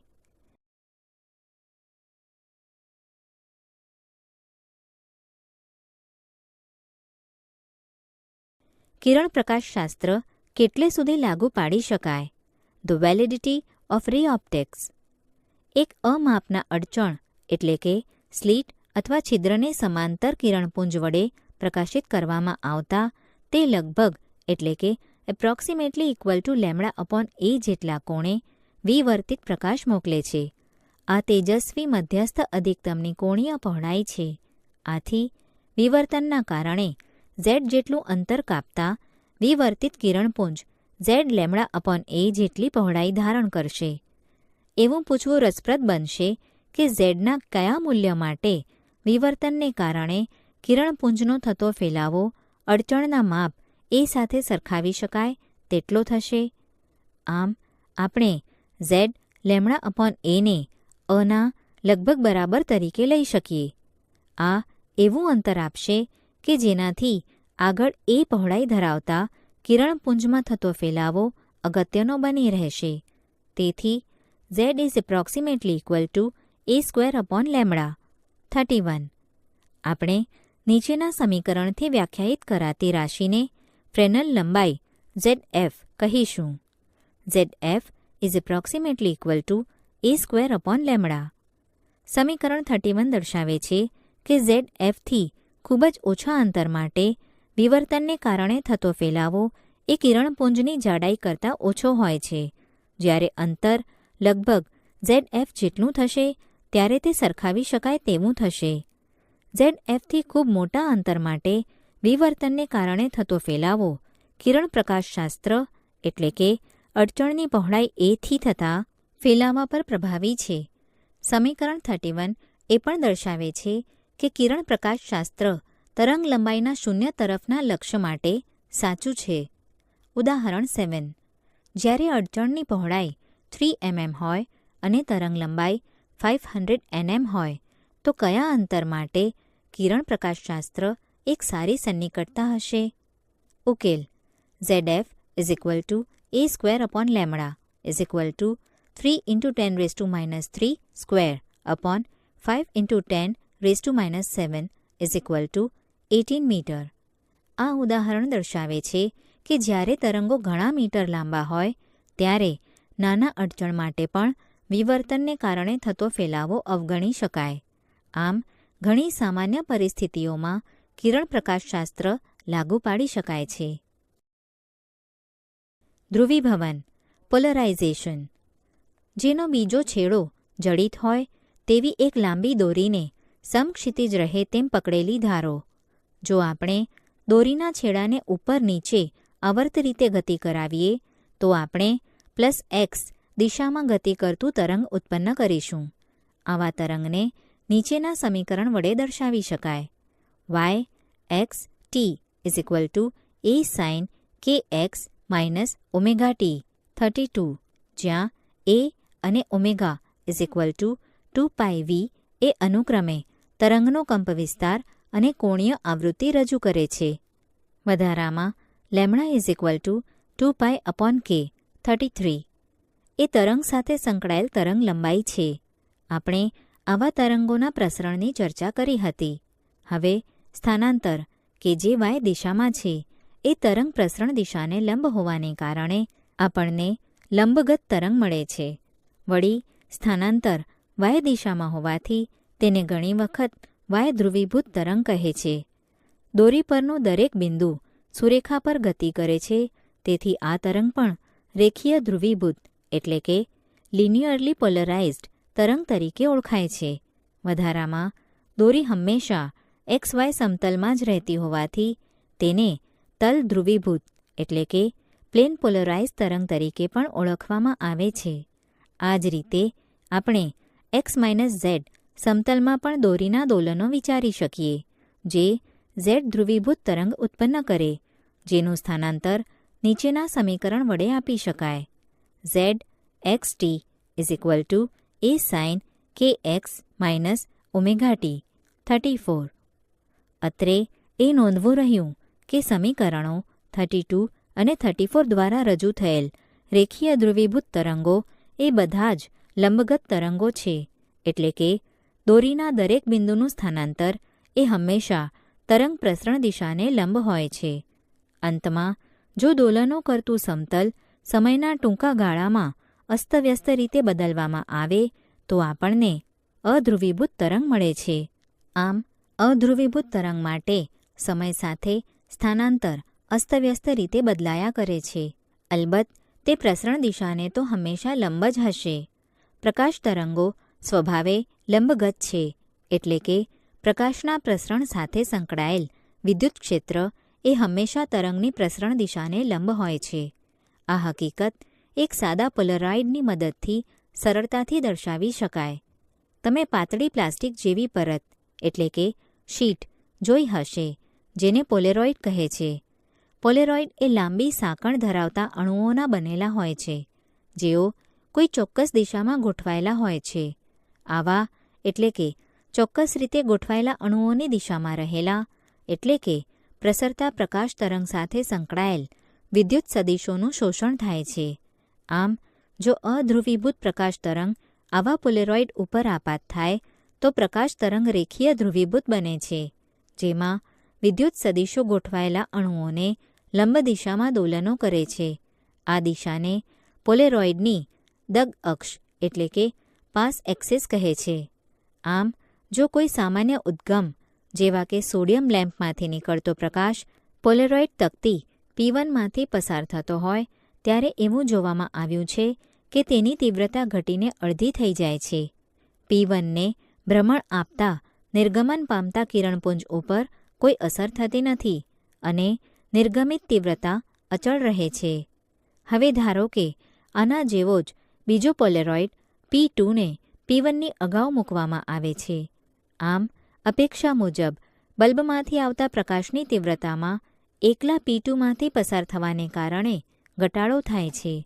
પરંતુ હવે P1ને ભ્રમણ આપવાથી બહાર આવતા પ્રકાશમાં નાટ્યાત્મક ફેરફાર જોવા મળે છે. એક સ્થિતિમાં P2માંથી નિર્ગમન પામતી તીવ્રતા તેના પછી રાખેલા P1માંથી બહાર આવતા લગભગ શૂન્ય થાય છે. જ્યારે તેને આ સ્થિતિમાંથી 90 ડિગ્રીએ ફેરવવામાં આવે છે ત્યારે P2માંથી બહાર નીકળતી બધી જ તીવ્રતા P1 દ્વારા નિર્ગમન પામે છે. જો એવું ધારીએ કે પોલેરોઇડ P2માંથી પસાર થતો પ્રકાશ P2ની અક્ષને સમાંતર ધ્રુવીભૂત થાય છે તો ઉપરનો પ્રયોગ સહેલાઈથી સમજી શકાય. જો P2ની અક્ષ એ P1ની અક્ષ સાથે થીટા કોણ બનાવતી હોય તો જ્યારે ધ્રુવીભૂત કિરણપુંજ પોલેરોઇડ P2માંથી પસાર થાય ત્યારે E cos થીટા ઘટક P2ની અક્ષને સમાંતર P2માંથી પસાર થશે. આમ આપણે પોલેરોઇડ P1 અથવા P2ને ભ્રમણ આપીએ તેમ તીવ્રતા નીચેના સૂત્ર પ્રમાણે બદલાશે. I = I0 cos square theta 35, જ્યાં I0 એ P1માંથી પસાર થયા બાદ ધ્રુવીભૂત પ્રકાશની તીવ્રતા છે, જેને માલસનો નિયમ કહે છે. ઉપરોક્ત ચર્ચા દર્શાવે છે કે એક પોલેરોઇડમાંથી પારગમન પામતી તીવ્રતા એ આપાત તીવ્રતાની અડધી હોય છે. બીજો પોલેરોઇડ મૂકવાથી અને બે પોલેરોઇડની અક્ષો વચ્ચેના ખૂણાને ગોઠવીને તીવ્રતાને 50%થી શૂન્યની વચ્ચે ફરીવાર નિયંત્રિત કરી શકાય છે. પોલેરોઇડનો ઉપયોગ ગોગલ્સ, બારીના કાચ વગેરેમાં તીવ્રતાના નિયંત્રણ માટે કરવામાં આવે છે. પોલેરોઇડનો ઉપયોગ ફોટોગ્રાફિક કેમેરામાં અને 3D મૂવી કેમેરામાં પણ થાય છે. ઉદાહરણ 8. જ્યારે એક પોલેરોઇડ તકતીને એકબીજાને લંબ રાખેલ એટલે કે ક્રોસ્ડ બીજી બે પોલેરોઇડની વચ્ચે રાખી ભ્રમણ આપવામાં આવે છે ત્યારે નિર્ગમન પામતા પ્રકાશની તીવ્રતાની ચર્ચા કરો. ઉકેલ: ધારો કે પ્રથમ પોલેરાઇઝર P1માંથી પસાર થયા બાદ નીકળતા ધ્રુવીભૂત પ્રકાશની તીવ્રતા I0 છે. ત્યારબાદ બીજા પોલેરાઇઝર P2માંથી પસાર થયા બાદ પ્રકાશની તીવ્રતા નીચે મુજબ થશે. I = I0 cos square theta, જ્યાં થીટા એ P1 અને P2ની અક્ષો વચ્ચેનો કોણ છે. અત્રે P1 અને P3 એકબીજાને લંબ હોવાથી P2 અને P3ની અક્ષો વચ્ચેનો ખૂણો π/2 - થીટા થશે. તેથી P3માંથી નિર્ગમન પામતા પ્રકાશની તીવ્રતા I = I0 cos square theta cos square π/2 - theta I0 cos square theta sin square theta I0/4 sin square 2 theta થશે. તેથી જ્યારે થીટા π/4 હશે ત્યારે નિર્ગમન પામતા પ્રકાશની તીવ્રતા મહત્તમ હશે.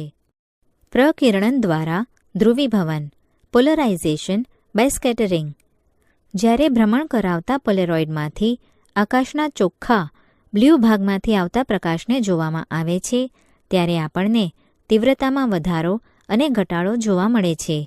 આ બીજું કશું જ નથી પણ પૃથ્વીના વાતાવરણમાં રહેતા અણુઓ સાથેની અથડામણને કારણે દિશા બદલતો એટલે કે પ્રકિરણન પામવાને કારણે સૂર્યપ્રકાશ જ છે. આકૃતિ દર્શાવે છે કે આપાત સૂર્યપ્રકાશ એ અધ્રુવીભૂત છે. ટપકા એ આકૃતિના સમતલને લંબ ધ્રુવીભવન સૂચવે છે.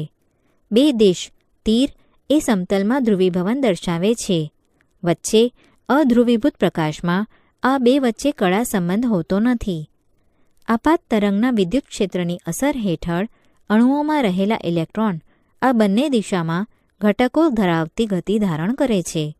આપણે સૂર્યની દિશાને 90 ડિગ્રીએ જોતો અવલોકનકાર દોર્યો છે.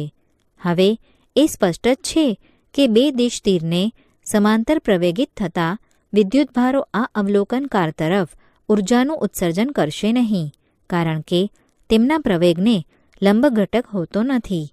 તેથી અણુઓ દ્વારા પ્રકેરિત થતા વિકિરણને ટપકા વડે દર્શાવેલ છે. તે આકૃતિના સમતલને લંબ દિશામાં ધ્રુવીભૂત છે. આ આકાશમાં પ્રકાશના પ્રકિરણથી થતા ધ્રુવીભવનને સમજાવે છે. 1920ના ગાળામાં કોલકાતામાં સીવી રામન અને તેમના સહકાર્યકરો એટલે કે કોલેબોરેટર્સ એ અણુઓ દ્વારા પ્રકાશના પ્રકિરણનો ખૂબ ઊંડાણપૂર્વક અભ્યાસ કર્યો હતો. તેમના આ કાર્ય માટે 1930માં રામનને ભૌતિક વિજ્ઞાનના નોબેલ પુરસ્કારથી નવાજવામાં આવ્યા હતા. પરાવર્તનથી ધ્રુવીભવન, પોલરાઇઝેશન બાય રિફ્લેક્શન. આકૃતિ દર્શાવે છે કે પારદર્શક માધ્યમ ધારો કે પાણી પરથી પ્રકાશનું પરાવર્તન થાય છે. અગાઉ જોયું તેમ ટપકા અને તીર સૂચવે છે કે આપાત અને વક્રીભૂત તરંગોમાં બંને પ્રકારના ધ્રુવીભવન હાજર છે. આપણે એક એવી સ્થિતિ દોરી છે કે જેમાં પરાવર્તિત તરંગ એ વક્રીભૂત તરંગને લંબરૂપે ગતિ કરતું હોય. પાણીમાં દોલન કરતા ઇલેક્ટ્રોન પરાવર્તિત તરંગ ઉત્પન્ન કરે છે. આકૃતિમાં દર્શાવેલ તીરો પરાવર્તિત તરંગને સમાંતર છે. આ દિશાની ગતિ એ પરાવર્તિત તરંગમાં ફાળો આપતી નથી. તેથી આકૃતિ દર્શાવે છે તેમ પરાવર્તિત પ્રકાશ એ આકૃતિના સમતલને લંબ દિશામાં રેખીય ધ્રુવીભૂત હશે. ટપકા વડે દર્શાવેલ છે. આની ચકાસણી પરાવર્તિત પ્રકાશને એનેલાઇઝર એટલે કે વિશ્લેષકમાંથી જોઈને કરી શકાય. જ્યારે એનેલાઇઝરની અક્ષ એ આકૃતિના સમતલમાં એટલે કે આપાત સમતલમાં હશે તે વખત પારગમન પામતી તીવ્રતા શૂન્ય થશે. જ્યારે અધ્રુવીભૂત પ્રકાશ બે પારદર્શક માધ્યમોને છૂટી પાડતી સીમા એટલે કે સપાટી ઉપર આપાત થાય છે ત્યારે પરાવર્તિત પ્રકાશ ધ્રુવીભૂત બને છે, જેમાં વક્રીભૂત અને પરાવર્તિત કિરણ એકબીજાને લંબ હોય તેવી સ્થિતિમાં વિદ્યુત સદિશ એ આપાત સમતલને લંબ હશે. આમ આપણે જોયું કે જ્યારે પરાવર્તિત કિરણ વક્રીભૂત કિરણને લંબ હોય છે ત્યારે પરાવર્તિત તરંગ એ સંપૂર્ણ ધ્રુવીભૂત તરંગ બને છે. આ કિસ્સામાં આપાત કોણને બ્રુસ્ટર કોણ કહે છે અને તેને IB વડે દર્શાવવામાં આવે છે. આપણે જોઈ શકીએ છીએ કે IB એ ઘટ્ટ માધ્યમના વક્રીભવનાંક સાથે સંકળાયેલ છે. હવે IB પ્લસ R P/2 હોવાથી આપણને સ્નેલના નિયમ પરથી નીચે મુજબ મળશે. μ sin IB upon sin R sin IB upon sin π/2 minus IB sin IB upon cos IB tan IB 36, જેને બ્રુસ્ટરનો નિયમ કહે છે. ઉદાહરણ 9. અધ્રુવીભૂત પ્રકાશ એક સમતલ કાચની સપાટી પર આપાત થાય છે. પરાવર્તિત અને વક્રીભૂત કિરણો એકબીજાને લંબ થાય તે માટે કેટલો આપાત કોણ થશે? ઉકેલ I પ્લસ R એ π/2 બરાબર થાય તે માટે આપણે tan IB μ 1.5 જોઈશે, જે IB 57 ડિગ્રી આપશે. આ હવા અને કાચ આંતરપૃષ્ઠ માટેનો બ્રુસ્ટર કોણ થશે. સરળતા ખાતર આપણે પ્રકાશના 90 ડિગ્રીએ થતા પ્રકિરણનની અને બ્રુસ્ટર કોણે થતા પરાવર્તનની ચર્ચા કરી. આ ખાસ પરિસ્થિતિમાં વિદ્યુત ક્ષેત્રના બેમાંથી એક લંબ ઘટક શૂન્ય હોય છે. બીજા કોઈ ખૂણે બંને ઘટકો હાજર હોય છે, પરંતુ તેમાંથી એક ઘટક બીજાની સરખામણીમાં પ્રબળ હોય છે. આ બે લંબ ઘટકો વચ્ચે કોઈ સ્થાયી કળા સંબંધ નથી હોતો, કારણ કે આ બંને અધ્રુવીભૂત કિરણપુંજના બે લંબ ઘટકોમાંથી મેળવેલા છે. જ્યારે આવા પ્રકાશને ભ્રમણ કરતા એનેલાઇઝર એટલે કે પોલેરોઇડમાંથી જોવામાં આવે છે તો આપણને તીવ્રતામાં મહત્તમ અને ન્યૂનતમ દેખાય છે, પરંતુ તે સંપૂર્ણ અપ્રકાશિત દેખાતી નથી. આવા પ્રકારના પ્રકાશને અંશતઃ ધ્રુવીભૂત કહે છે. ચાલો આ પરિસ્થિતિને સમજવાનો પ્રયત્ન કરીએ. જ્યારે અધ્રુવીભૂત પ્રકાશ કિરણપુંજ બે માધ્યમોને છૂટી પાડતી સપાટી પર બ્રુસ્ટર કોણે આપાત થાય ત્યારે ફક્ત જેના વિદ્યુત ક્ષેત્ર સદિશ એ આપાત સમતલને લંબ હોય તેટલો જ પ્રકાશનો ભાગ પરાવર્તિત થાય છે. હવે સારી ગુણવત્તાના પોલેરોઇઝરની મદદથી જો આપણે જેનો વિદ્યુત ક્ષેત્ર સદિશ આપાત સમતલને લંબ હોય તેવા બધા જ પ્રકાશને દૂર કરી દઈએ અને આવા પ્રકાશને પ્રિઝમની સપાટી પર બ્રુસ્ટર કોણે આપાત કરાવીએ તો તમે કોઈપણ પ્રકારનું પરાવર્તન નહીં જુઓ અને પ્રકાશનું સંપૂર્ણ પારગમન થશે. આપણે આ પ્રકરણની શરૂઆત એ વાત નોંધીને કરી કે કેટલીક ઘટનાઓ એવી છે જે ફક્ત તરંગવાદથી જ સમજાવી શકાય છે. યોગ્ય સમજણ મેળવવા માટે સૌપ્રથમ આપણે પરાવર્તન અને વક્રીભવન જેવી ઘટનાઓની ચર્ચા તરંગ પ્રકાશશાસ્ત્રના આધારે કરી કે જે કિરણ પ્રકાશશાસ્ત્રના આધારે ભણ્યા હતા. ત્યારબાદ આપણે યંગના 2 સ્લિટના પ્રયોગની ચર્ચા કરી કે જે પ્રકાશશાસ્ત્રના અભ્યાસમાં નિર્ણયાત્મક એટલે કે ટર્નિંગ પોઈન્ટ સાબિત થઈ. અંતમાં આની સાથે સંકળાયેલા મુદ્દાઓ જેવા કે વિવર્તન, વિભેદન, ધ્રુવીભવન અને કિરણ પ્રકાશશાસ્ત્રની માન્યતાની ચર્ચા કરી. હવે પછીના પ્રકરણમાં તમે નવા પ્રયોગો જોશો કે જે સદીના વળાંકે ઈસવીસન 1900ની આસપાસ નવા સિદ્ધાંતો તરફ દોરી ગયા.